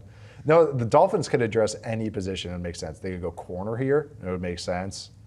I mean, I'm trying to think who else you would move up for, though, trying to get ahead of. So they got ahead of. Dolphins. They traded with the Niners. Correct. 30 and 27. So they got ahead of the Chiefs' second pick. I know everyone's going to think receiver, but I just don't think this team's taking a receiver in the first I know, that's because like you said, it's a package. Yeah, that's a great point you made about. Yeah. They're a corner team. They're a Chris Johnson team. Like he fits like what I imagine that Jeff Hafley defense is going to look like there. That's the thing too, is like Proctor's not as much of a Packers lineman. They like their versatile guys. Like Packers are so funny. Every one of their offensive linemen looks the same. They're all like 6'4", 320. Every single one of them. So they went Proctor, which was such a. But again, that just might be the philosophy of what they had. This doesn't mean you have to run exactly what the Packers have done for years. I'm trying to see exactly who their it's like Yenser. I don't know. I'm trying to see what his experience is. I'm telling you, Yeah, sure. this is probably. I bet this is Chris Johnson. It's Chris Johnson. Chris Johnson. Corner. See, there we go. There's the corner. This makes. I really like this. CJ 2K6. Jeez. Yeah, I mean, you can even see the Dolphins line coach. It's like, yeah, it's nice. Hello, friends. Yahoo Sports Draft Live, NFL Draft Live, that is. We got the 27th overall pick here. The Dolphins made the move. They went from 30 to 27, and they have taken a cornerback. Chris Johnson from San Diego State has entered the chat. He is going to Miami here. Here's a guy that maybe didn't run that well. However, I've heard people blame it on the turf at San Diego State and that still reasonably new stadium. When you guys turn on the tape, what do you see on Chris Johnson? I liked him. He grew on me. I know Charles is a little different, so this will be fun. But he was 25 on my last big board, or 26 on my last big board. And really smooth. That's the best way I could describe him. Easy mover. Avoids using hands as well. I liked him better in zone than man. And we're just going with Jeff Hafley. I figured Hafley would get a little something. You know, sometimes you throw the new head coach a bone. So I figured corner would be one of these picks. I was just curious who they would end up with. Johnson makes sense, though. I think he's better in zone. Hafley runs almost exclusively zone. Zone. He's competitive. He's willing to take on blockers. Don't think he's a high-end potential guy. I think more he ends up a solid to good starter. But this team needs corner talent so bad. The head coach is all about corners. Okay, this makes a little sense to throw him the bone. I like this. Again, Johnson I like, maybe don't love. Yeah, this is a little rich to me. Honestly, I was surprised to see him run that 4.4 flat. He ran a 4.4 flat. Yeah, he's more like a 4.5 flat. Yeah, guy. I didn't think he was. I just didn't think he looked that fast on film. I was like, man, like a slower guy at SDS. But have you heard that theory about the turf track at San Diego State? Not the track, the actual field. Sure, but a lot of schools don't have great grass. I mean, I don't know. Like, I'm not really buying that one, to be honest with you. I mean, those are the Chris Johnson truthers. I mean, he's a solid player. I just didn't see the movement skills maybe that would get me like super excited. But I do agree with Nate. Like, he's probably like a solid starter. Which look at their roster, man. Like, they need players. It is a total teardown. Improvement, which is why it's hard like to get too hard on this, but I probably was taking like 8. Sometimes getting on base is fine. Yeah. We got to tell you the Patriots are on the clock here. So another trade here. It's another in-division trade. Eagles and Cowboys traded earlier. Now the Bills and the Patriots are trading. New England has moved up from 31 to 28. My top two guys. In exchange for 125. So New England's pick is in at 28 overall, and New England's selection is, wait for it. There it is. There it is. Okay. Caleb Lomu, the Smart. tackle, the left tackle here from Utah. Now, the Patriots, and we all saw what happened to Will Campbell in the postseason. The Patriots have been adamant that Will Campbell is not moving inside. They took him top 5 last year. They have been adamant that he is still a left tackle.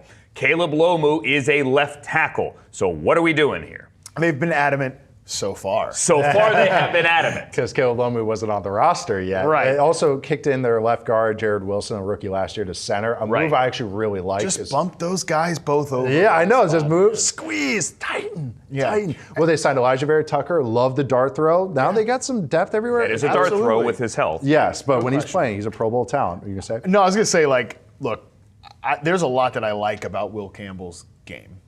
I just think I'm going to like it a little bit better if it's a guard. I agree. I mean, like, again, I don't want to pick on the guy, but watching, but I will. watching him like walk in, like when the teams have been showing up to team activities recently, watching him walk into the Patriots facility and then like watching Joe Alt walk into the Chargers facility. Yeah, they're different dudes. Yeah, well, one of them is a really great left tackle. One of them was built in a lab. One of them is not so much. But I think, again, Ogden. there's a lot of really good parts to his game. So I think a smart team like this is saying, hey, let's take a left tackle prospect and maybe just kick this guy inside. I'm probably one of the highest people on Lomu. He was my number 1 tackle going into the season. He ended up 16 overall on my big board. I thought the Patriots could beef up their O-line. They're probably training for A.J. Brown. Wink, wink, nudge, nudge. We're all on the same page now, especially with that Eagles pick. But I really do think that he has true left tackle upside. Like, he can stay out there. Maybe not the most power player. That's his biggest knock. My dad thought that was more of a blemish than I did. He liked his movement ability, liked his length, liked all that. It's more of just that grit. Maybe Vrabel. Vrabel's got a lot going on, but maybe he's like, hey, we can get this out of him. Maybe their coaches get Doug Marrone. That's maybe what they're betting on. But I really like this because now their offensive line has got several guys. Will Campbell was a guy I used to, I talked about this with Fono, is that he's the best 5 enabler. Will Campbell, I thought, was the same thing. He's the best 5 enabler. Mike Nwenu's got some tackle, flexibility, best as a guard, But again, now you got some guys that can bounce around. Elijah Vera Tucker's played guard and tackle. Got options. One guy gets hurt, it's not, oh my God, season's over. All right, well, this is going to sting. What do we think about Lomu as a run blocker? Because, again, obviously we want to keep Drake May upright. Right. That was a problem in the playoffs, but it was kind of a problem all year that they couldn't consistently run the ball. And Lomu's strength is that he's, I think, an excellent pass protector because of his athleticism. And I think he's a pretty good technician. It's the run questions, which... I don't know. I think thought it was good enough. I thought it was good enough too. I did too. They had to run the ball a lot. But they also helped that in the weirdest way, and I think people are overlooking this. They signed Julian Hill from the Dolphins. Their tight end blocking wasn't great last year. That's why they couldn't run to the outside. So I don't know. And that's Will Campbell's strength was his run blocking. So they have enough of that, and now they get a guy that, he's more finessey, but he can play left tackle. Maybe it's right tackle this year. Maybe he doesn't even have to play this year if we think he's a younger guy too that needs development. So love this pick. I mean, I've loved these second half of the first round tackles, and I like their landing spots too. All right, so the Patriots go offensive line, and we were about to put up a tweet that said, why is Caleb Lomu falling? So answer that. So the Patriots, we agree, got a value here. Why do you think he lasted this long? I think the questions that we just had there was he have that mentality, that like overpowering mentality? Talking to my dad about it, it was revealing because he had more concerns about just the finish. Does he, there's always that like, does he truly love football questions? He's got to prove that he doesn't. That's the book that's being written right now, is that does he have that grit and that want to? The Patriots, under Vrabel and Josh McDaniels and Doug Marrone, that's in theory a pretty gritty staff. Yeah. So obviously they didn't have as many concerns with that. But that is one of the things that maybe just that was not that power, that strength that still needs developing.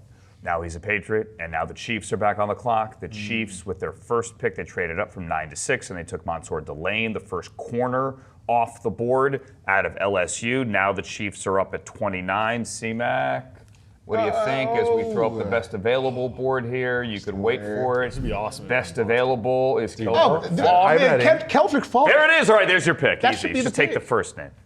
Denzel Boston or Keldrick Faulk would be pretty sweet. Yeah, I'm honestly a little surprised with McCoy still on the board too, given how much buzz there was. Lateral movement. I know it's the injury yet, but there's a lot of buzz. I thought he was going to go a little higher. I mean, they have two what I would think were great picks here. Like if they McDonald's still on the board too. Yeah, McDonald's still here, which. Yeah, I don't know. I thought once you see what these teams are going for, it makes more sense. Like you want to go with the O lineman over for maybe the D tackle.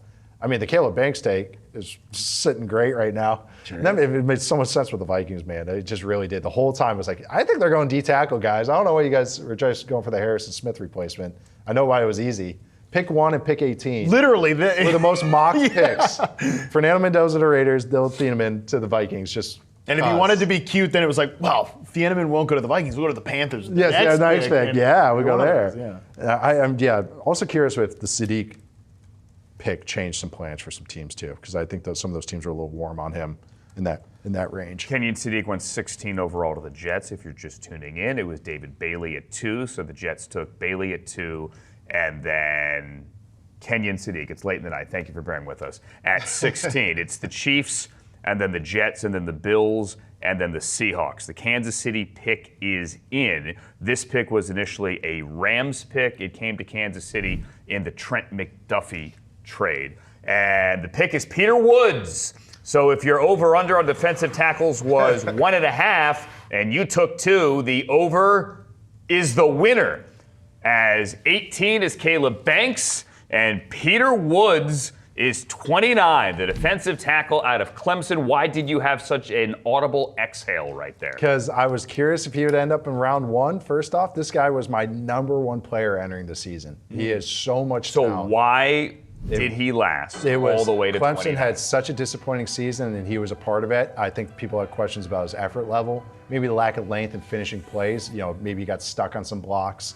But his first step and his first hands or his first actions, I should say, you can't teach it. This guy is super talented. There's a reason he was a true freshman starter at Clemson, big recruit. Since a freshman, he's just been an excellent player. Then the production didn't really pop this year. Like he kind of just flatlined, and I would say even dipped a little bit. And I think that's why he had some knocks. Now, this is a great defensive fit for him too with Spags. He can bump around the defensive line just like Chris Jones is used. I was going to say, is he your defensive next tackle, Chris go Jones? DN. That's the hope. It's just that upside. Jones has a little bit more length, but man, if he hits what his ceiling is, it's one of the most dynamic players in this draft class. but you just have to question it. The Chiefs do not care about that. Andy Reid does not care about that. So I'm actually not shocked that actually ends up with the Chiefs. Can we tip the cap? I know you can't see this right now, but you'll see it later on social media. The Peter Woods draft party, he is in a dark suit, and the entire family is head to toe in all white suits. Like it's a midsummer white party here with white shirts and white suits and white shoes. in the Hamptons. And they look like they're in the Hamptons. Martha's Vineyard. Yeah, I mean, it's a good look. Peter Woods is going to the Chiefs. I know this. Now that he's a Chief, I'm like, oh yeah, oh yeah. Of course, it's the Chiefs that take him. I thought maybe they'd sprinkle. Maybe they're waiting for later picks to maybe, well, they did trade some to maybe address maybe more skilled players, get a little more speed there. But this is a very, very talented player that, honestly, if he played to his abilities, would have been a top 5 guy. It's hard to find guys with movement skills like that. It just is in the draft. So to take him here, I love this pick. I'm with Nate. This is a great pick for them. Even if it doesn't work out, like the process is so sound of getting here that I'd like the pick a lot. What do we think now for the Jets? Their 3rd first round. They just trade back in? They just traded back in, yeah. They Yep. traded with the Niners. They have traded back in, so they have gone from 33, where they had the first pick in the 2nd round, up to 30. It's not Ty Simpson. This is a move that many of us had projected. Maybe if they wanted the quarterback, Ty Simpson's long gone. So they're trading back up. And so assuming that they keep all 3 next year, this means now the Jets will have 6 first-round picks in 2 seasons. Is this the receiver selection? Good luck to This him. is I. You get This is the receiver selection. I know they love Omar Cooper Jr. Okay. Well, that's why he was getting floated there at 16. Dude, I would double up and take Kendrick Faulk here. I mean, I know we said it a million times. I can't believe he's still on the board. They gave up 179 to go from 33 to 30. The 49ers are now picking first tomorrow night. Omar Cooper Jr., the wide receiver out of Indiana, is now in New York. Whoever their quarterback is in 2027 is going to have a real good time. I mean, maybe Geno Smith can have a little bit of a good time here. But I will say, just from an Omar Cooper Jr. standpoint, his game really grew on me throughout the charting process. First couple of games, I'm like, well, is this just a guy that's a yards after catch threat? And like, don't get me wrong, he's a great yards after catch threat. He might be one of the better yards after catch players I've charted over the last few draft classes. But I think one thing that you saw with him over the course of his collegiate season last year, really knows how to not just read zone coverage, and he's a very smart, good zone coverage reader. He can beat man coverage on these deeper out-breaking routes. That was just all over the film. I got to talk to him before the draft this year. I asked him, what's your favorite route to run? No surprise, it was those deeper out routes, 10 to 15-yard out routes. And I think if you look at just their overall wide receiver room right now, you have a one in Garrett Wilson, who's kind of a move-around guy that is going to separate really well. You have a guy in A.D. Mitchell, who's your classic X on-ball boundary player. They don't really have someone that you can just kind of spit the ball out to and let him create after the catch. So certainly I think Omar Cooper Jr. will fit into that role. He was one of the guys that did not come from JMU. He was actually there at Indiana when Curt Cignetti got there. Omar Cooper Jr., best known if you don't remember any play this year, you probably remember the Mendoza to Cooper back in the end zone play to win in Happy Valley to beat Penn State. That was one of the top 5 plays of the year, if not the number 1 play of the year. Yeah, that drive too, and that's actually why Mendoza was so interesting too. Watching that drive in the last quarter, just hitting a couple throws and then capping it off with Cooper. Cooper, you couldn't help but notice him. Honestly, Mendoza was hitting a lot of throws, but he was catching everything. His ball skills are great. Now he just that one in the back of the end zone, but over the middle, he's tough, making some snags. Not saying he was perfect, but his ball skills and ability to make tougher catches is a standout ability. He's good with the ball in his hands with his kind of, I think his body control and his balance are really standout traits. Curious how he'll bump to the outside. I do think he'll be actually okay at it. Yeah. But my kind of comparison for him has been Khalil Shakir plus. Yeah. That's been my comparison for Omar Cooper. He's a little bit bigger. Yep. And he's such a tough player too. Yep. And he's bounces off guys, just like high Shakir character guy. does. There's a cool story about him. And Nate, I know you had a similar experience with Mendoza. When we had him on the podcast, his upload was taken forever. So he's hung back with us afterwards as the video file was uploading. And I had asked him, what's your favorite route to run to kind of go over some of the stuff in his RP profile that was really good. He actually was like, okay, well, tell me what my worst graded that's route cool. is. And it was, I said, I think your curl routes, like your kind of those deeper stop routes, are not your best. And he said, that's actually the thing I'm working on right now is this part of it. You guys connected. So, yeah, well, I just thought he was a really high character guy, really wanting to improve, and he's a tough blocker as well. That's going to bring a lot to the Jets. Do I think that he's going to be maximized from a production standpoint in year one? No, I don't. But again, if they're trying to make their next quarterback's life better, this is a good pick. I think the boys on sicko time. They love working, man. They love, dude. They love. The Indiana, by the way, the Indiana spring game was tonight at 8:00 Eastern time when Fernando Mendoza was getting picked number 1 overall, and that was with a purpose. So a couple of trades now. With the Jets moving up, it means the Niners are out of the first round. And the Titans have just moved up to number 31. So it's going to be Tennessee and Seattle, the final 2 picks here in night number 1. I'll get you the Tennessee trade terms when I have them, but it is the Titans on the clock right now. Guys, what do we think? I mean, this should be for Faulk. This should right? be the Faulk pick. I mean, you didn't get the edge rusher early. You went offense. Faulk out of round 1 would be pretty insane to me. But also, this is why I've thought Faulk maybe going to Robert Saleh made sense. He was the same guy that drafted Michael Williams. I know it's not just him, but Robert Saleh, you got to remember, is a Legion of Boom disciple. They're all about arm length. So maybe it is Faulk here. I would be, very curious where they move back up for. They traded with Buffalo, so Buffalo is out of the first round. This is Tennessee's pick here. Faulk could be a better version 31. of John Franklin Myers too. Yes. Someone that Robert Who they just signed, yeah. It is Kendrick Faulk, Okay. everybody. The defensive lineman out of Auburn is a first-round pick. He goes 31 overall. Plays outside, plays inside. Where do you like him? Outside, they like what they call an elephant D-end, and that's what he is in this defense, but bumps inside. This is a defense that thrived with a guy that's similar to Kendrick Faulk, Eric Armstead. That's how he'll get used. I already kind of know the clean fit. I am not stunned at all he ended up with the Titans, just at pick 31. This is maybe more stunning to me.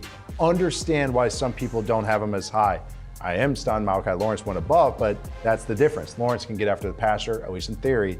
Faulk's question marks are, how can you get after the passer? I think some of that was usage at Auburn. He got moved around a ton. He was asked to two-gap a ton. He was asked to do a lot of different things that didn't just let him pin his ear back and go. So, but I think he enters the league as a plus run defender. Could be even better. And again, Saleh got Michael Williams last year. It's like Faulk is this year's Michael Williams. I'm not stunned at all that he ends up as a Titan. I think he has the best run defense tape of any defensive lineman in this class. Yeah. It's incredible. Anywhere on the D-line. Yeah, I mean because they stick him in really tough spots. He's playing 4-eye, which is inside shoulder, the offensive tackle. So you're naturally going to eat double teams almost every single play, and he wasn't getting budged off the ball. So when you see guys like that who are able to play with technique, and he was only 275, eating double teams in the SEC. He's 20 years old. I mean, the upside is through the roof. And the pass rushing stuff, it did get me a little bit concerned, but not by 31, Yeah. And I think, like Nate said, a lot of it is the scheme that Auburn played with. And the scheme makes sense for the college football offenses you see, not great for projecting guys to the NFL. So we've seen guys like Trayvon Walker, who just got a big deal at Georgia, play the same style position. Will McDonald, who was a different body type, but was a first-round pick out of Iowa State for the Jets, playing the same position. It makes sense for Robert Saleh to kind of like this guy, and I'm just really excited to see what the upside is because his floor is so high already. Simmons, Franklin Myers, and Faulk. They're not running on that. That's dangerous. That's really dangerous. One more pick left. Does John Schneider keep it at 32? Or does he trade out? Because he only has 4 picks. I wonder if anyone would want to come up for Boston. Something like that. Yeah, I think Someone he's come jealous. up for Denzel Boston. What happens at 32? We have one more pick left on night number 1. Don't go anywhere. We'll give you that pick and some final thoughts as we come up on 11 o'clock here in the East. You are watching Yahoo Sports Draft Live. Man. All right. Let's see. Seahawks go. Corner. I thought maybe butt kicking edge. They have 4 picks. Guard. 32, 64, Yeah, guard. 96. Oh, actually, Basantis would be great for them. I actually thought they would be a sneaky Rutledge team. Well, who's worth trading up for here? Well, Boston. You got to get ahead of the Niners now at 33.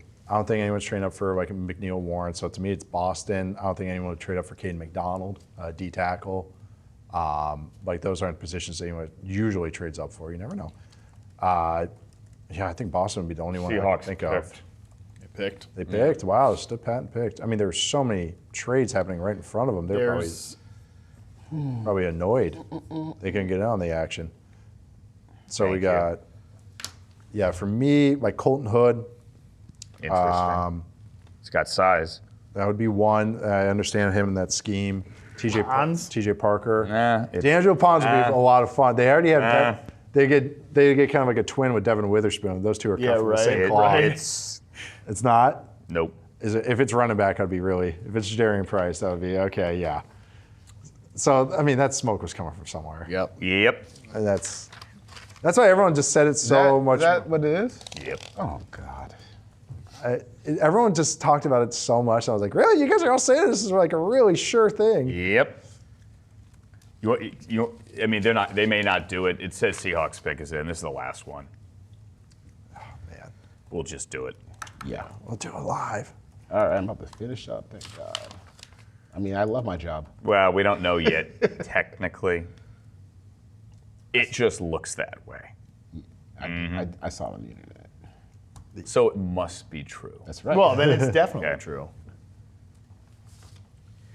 Yahoo Sports Draft Live. Thanks for watching. Thanks for sticking with us throughout this entire first round. By the way, we're back and doing this tomorrow as well. Friday is when the fun really begins, and the fun begins an hour earlier at 7 o'clock Eastern Time. 5 of the final 6 picks on night number 1 were traded. So we talked about how top-heavy this draft was, how it's not an amazingly deep draft. The idea that everyone wanted to get out of the bottom of the first round, or other way to say it, teams had an eye on certain players, and those teams at the bottom of the first round were willing to pay something later in the draft, whether they be day 2 or day 3 picks to move up, tells you that there are a limited number of players here the teams truly, truly wanted on night number 1 and truly, truly wanted for that 5th year and that 5-year contract that you get from the first round picks. Surprisingly, however, the Seahawks, with only 4 picks in the entire draft, with John Schneider saying, hey, likely we're going to trade back because that's what we do, the Seahawks were not one of the teams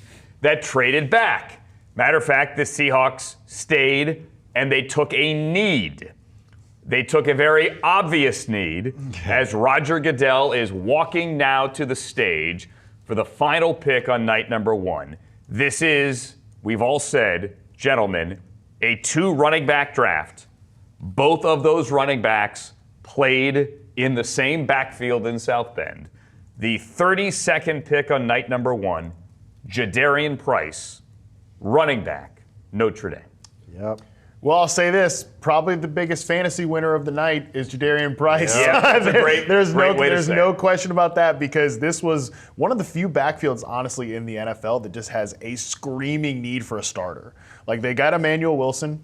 Okay, but Zach Charbonnet, we don't know when he's going to play. He tore his ACL late in the postseason in the divisional round. Obviously, Kenneth Walker is gone now, too. So certainly, again, from a fantasy football standpoint, we can talk about whether they picked Jadarian Price 32nd overall, other needs, whatever. But again, from a pure fantasy standpoint, huge winner is Jadarian Price here, because this backfield, just wide open lane for him to immediately walk in there and be the starter. You think George Kalani was going to be the guy there? I mean, I will say, Boise State legend. Yeah. I got a deep dynasty share of George Kalani that was like, maybe this will work out for me, and it is not going to work out. That was me when the Cowboys were getting rumored for a receiver. I was like, what about Ryan Flournoy? That was my stash. Could be your guy. But John Schneider has drafted running backs. He's drafted Penny in round 1, Charbonnet round 2, Walker round 2, Christine Michael in round 2.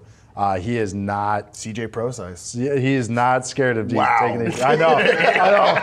That's a deep cut. That was a cold water just hit me. So he's a guy that he's drafted linebackers. Like, he does not care. He's going to do his thing like that. And they had a dire need as the defending Super Bowl champions. They could probably push it this year. That's why they were always curious for me. I was like, okay, you could address corner. Don't have to. You can address D-line. Don't have to. I thought maybe O-line, maybe guard or center. But again, maybe Rutledge was their only guy, and they don't like Basantis. They don't like Pregnon. So Price, to me, was a guy I'm more comfortable. This is, again, this entire draft class. Late 2nd, early 3rd. But after him, it's running back 3 might be late tomorrow night before we hear running back 3. drops off fast. Mike Washington is like kind of an explosive project. Jonah Coleman's slower. Like I like Jonah Coleman, but he's not a guy you take this high. Mike Washington, Arkansas, Jonah Coleman, UW. I wonder if they felt like they kind of needed a replacement for like the explosion that Ken Walker had last year. Because Charbonnet's hurt. I mean, to me, this feels like a pick more out of necessity than like quality. You know what I'm saying? Yeah. Because they needed a running back. They say that's a reach sometimes. Right, it's a reach. You know?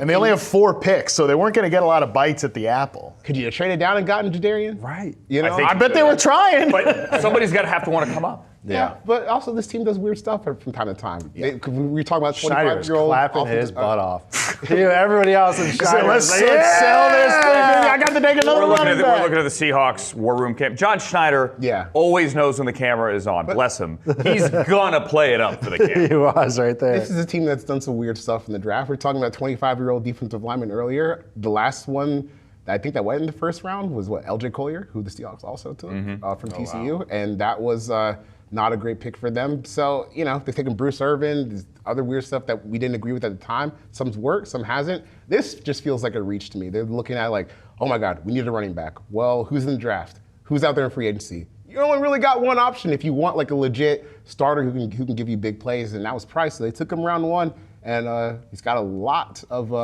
expectations on him this year because Ken Walker was a huge part of that offense, and you know, maybe one of the bigger reasons why they ended up making that run to the Super Bowl and getting through. You didn't really I'm a see it Seahawks until fan. Am I late. thinking Rashad Penny here? No? I was a Rashad Penny truther. I was going to say, but Penny had way more. I like Price. That got 220 running 4.3, man, you know? Price is like a few other guys in this class of their positions. He's solid to good at a lot of things. Nothing's truly overwhelming. I thought he would weigh in a little bit bigger. Not that's the end-all be-all, but I thought it was between tackle stuff. I think he's going to be great for a zone scheme that the Seahawks will run. So I do like Fitz. He's great in pass protection. He has good receiving ability, and he can return kicks.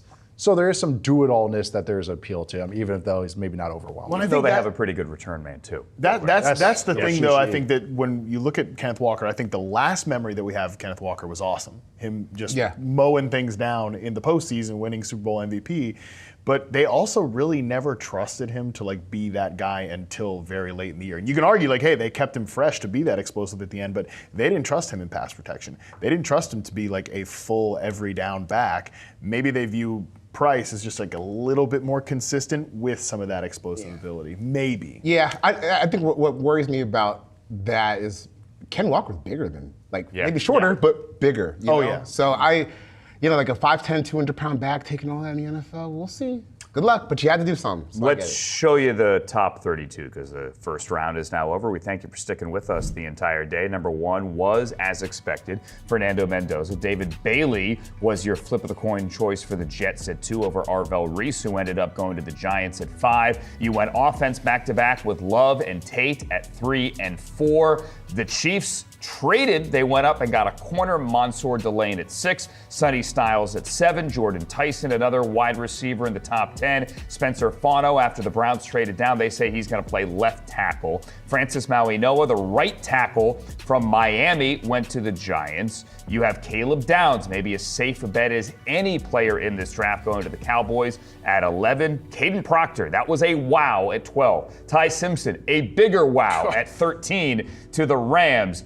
Wena Yawwan, of course, at 14 to the Ravens. And then you had Ruben Bane, 15. Kenyon Sadi surprised this desk at 16. Blake Miller at 17. Caleb Banks surprised the world, but not this desk at 18. Monroe Freeling is possibly your new left tackle in Detroit at 19. Malachi Lemon is your new A.J. Brown, perhaps, in Philadelphia at 20. Ehanachure at 21. I said I wasn't going to get tripped up. I was saying the name great the last month, and now I'm stumbling tonight at 21. At 22, Akeem Mesador. Old man goes to the Chargers at 22. At 23, it's Malachi Lawrence. Casey Conpsio got mocked to Cleveland in every single mock, and it's right at 24. Is that a big exhale there? Yeah. Me. Okay. That Harvard big exhale there. Dylan Theamman is a Bear. Keelin Rutled is a Texan. At 27, it's Chris Johnson. At 28, it's Caleb Lomu. Peter Woods, Omar Cooper, Kendrick Faulk, Jadarian Price. 32 picks in the books as we welcome back Charles Robinson to the program. C-Rob, winners and losers. What do you got, friend? Give me the NFC East. I really loved what the NFC East ended up getting out of this draft. I mean, when you look at, Washington being able to grab Sonny Styles, Dallas went into this draft. It was no secret. They wanted to get 2 defensive players, and they really, really wanted to get one of their top 2 defensive players on the board. And I think Caleb Downs represented that. Malachi Lawrence, some people were definitely connecting him to Dallas because he fits the profile. I think Philly, for Philly to get Malachi Lemon where they did in this draft, I know, I get it. There's some limitations maybe there, but knowing that they're going to move off of A.J. Brown almost certainly after June 1st, I don't know how much better you could have done at that pick in the draft that late, once you get into the 20s. And then the New York Giants, obviously Arvell Reese and Francis Marioga, you're getting really what are 2 starting caliber players for them out of the box. And then, look, Jeremiyah Love is going to get $50.5 million guaranteed over 4 years. For a running back, I think I want to say Saquon got $36 million guaranteed in his last contract. So he is a huge winner. And the only loser, I hate picking losers, but I will say this. The Kaden Proctor pick by the Miami Dolphins, I feel like you have a Green Bay, head coach and a Green Bay general manager, and they picked an offensive tackle for Green Bay weather. And I don't know, man. The Miami weather is different. I know some people will be like, well, it's really hot in Alabama. Kaden Proctor being that size, going to a place like Miami, I just don't see how that's not a pretty consistent struggle there for him unless they can really get his weight down. It's funny. I thought the same thing. Obviously, weight's an issue. Weight's a huge issue with Kaden Proctor. But I thought the same thing, C-Rob. Well, it's hot in Alabama. It's hot in Miami. It's a different kind of weather, obviously. Yeah. But, and we all agree that if Mike McDaniel was still the head coach, that is probably not the pick there at 12. Charles Robinson, I appreciate you, sir. C-Rob, our Yahoo senior NFL writer. All right, let's go around the table tomorrow. Real quick here. See you tomorrow, C-Rob. Biggest surprise? Kendrick Faulk falling to 31. I just think when you have a defensive lineman that gives you a high floor, who was also only 20 years old and played that way in the SEC, you'd think teams would be kind of crawling over that, but they must have had more concerns about being able to fix the pass rush. But I think this is a great spot for him in Tennessee. Gets to play some great vets and a coach who has proven that he can develop front 7 defensive talent in Robert Saleh. Biggest surprise for you over here? Denzel Boston falling out round 1. I'm not fully surprised, but just a little bit surprised. But really, I mean, I might just steal your answer here. Ty Simpson going 13 overall. Ty Simpson, 13. To the Rams. I was going to say, I thought you were leaving me the layup.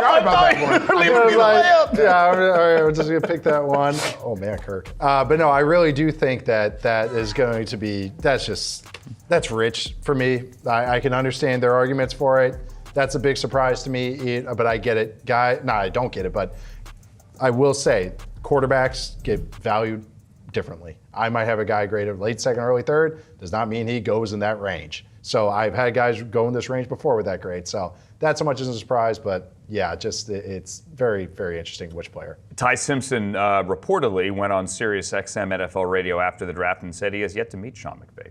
Didn't talk to him in the pre-draft. Can we also say just quick about the Ty Simpson thing? Like we talked a lot about this, about Francis Mauigoa.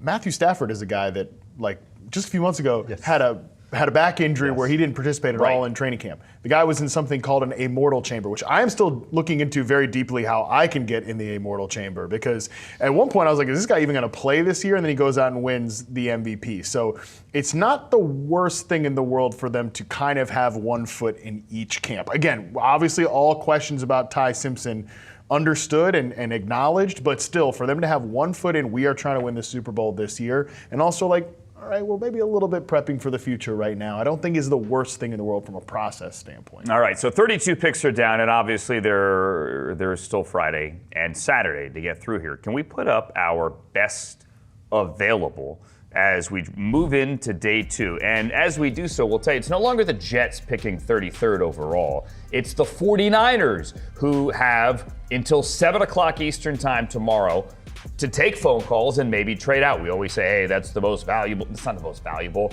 but that everyone loves to trade for that pick. It doesn't necessarily happen. Last year, the Browns stuck at 33, and they took the Defensive Rookie of the Year. Jermon McCoy, who many people had pre-injury as the guy that could be the number 1 corner in this draft. Obviously, the injury affected him. Denzel Boston is still there. T.J. Parker is still there. Avion Terrell is still there as well. We've mentioned Caden McDonald, Colton Hood, another corner. Emmanuel McNeil-Warren is a safety. He's from Toledo. What stands out to you, C-Mac, here? I can't believe Caden McDonald's still on the board. It's not just because we share the same last name. Right. And we're both very handsome. He's A-Mac. You're C-Mac. Exactly.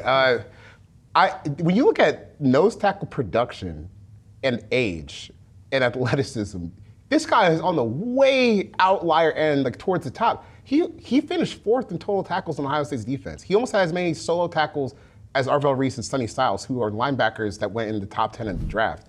I think it's crazy that there's someone that's that big, that athletic, and also already produced in a defense that just put 3 guys in the top 11 of the NFL draft. Didn't go today. Maybe they're a little concerned about the pass rush potential, but shoot, he seemed like a much safer bet than some of the other guys that went in this class already. What about you? Yeah, just overall, like which guys were out there? Yeah, what do you like tomorrow? Man, I really am curious because maybe I'm just high on the guys. Denzel Boston. Who pulls the trigger on Jermon McCoy? That's going to be interesting how the rest of the corners go. Like Avion Terrell, we just mentioned, but it's like, is he a slot guy? Colton Hood, I think, is an outside guy. I was surprised because I thought he might have a little steam here at the late 20s, but only a couple corners went, and only a couple other DBs went. So I think where the corners end up, we've already seen the O-line run, so we might see a couple guards, a couple tackles, but not the steam that we just saw. So corners, where Denzel Boston ends up, that's kind of what I'm keen on tomorrow.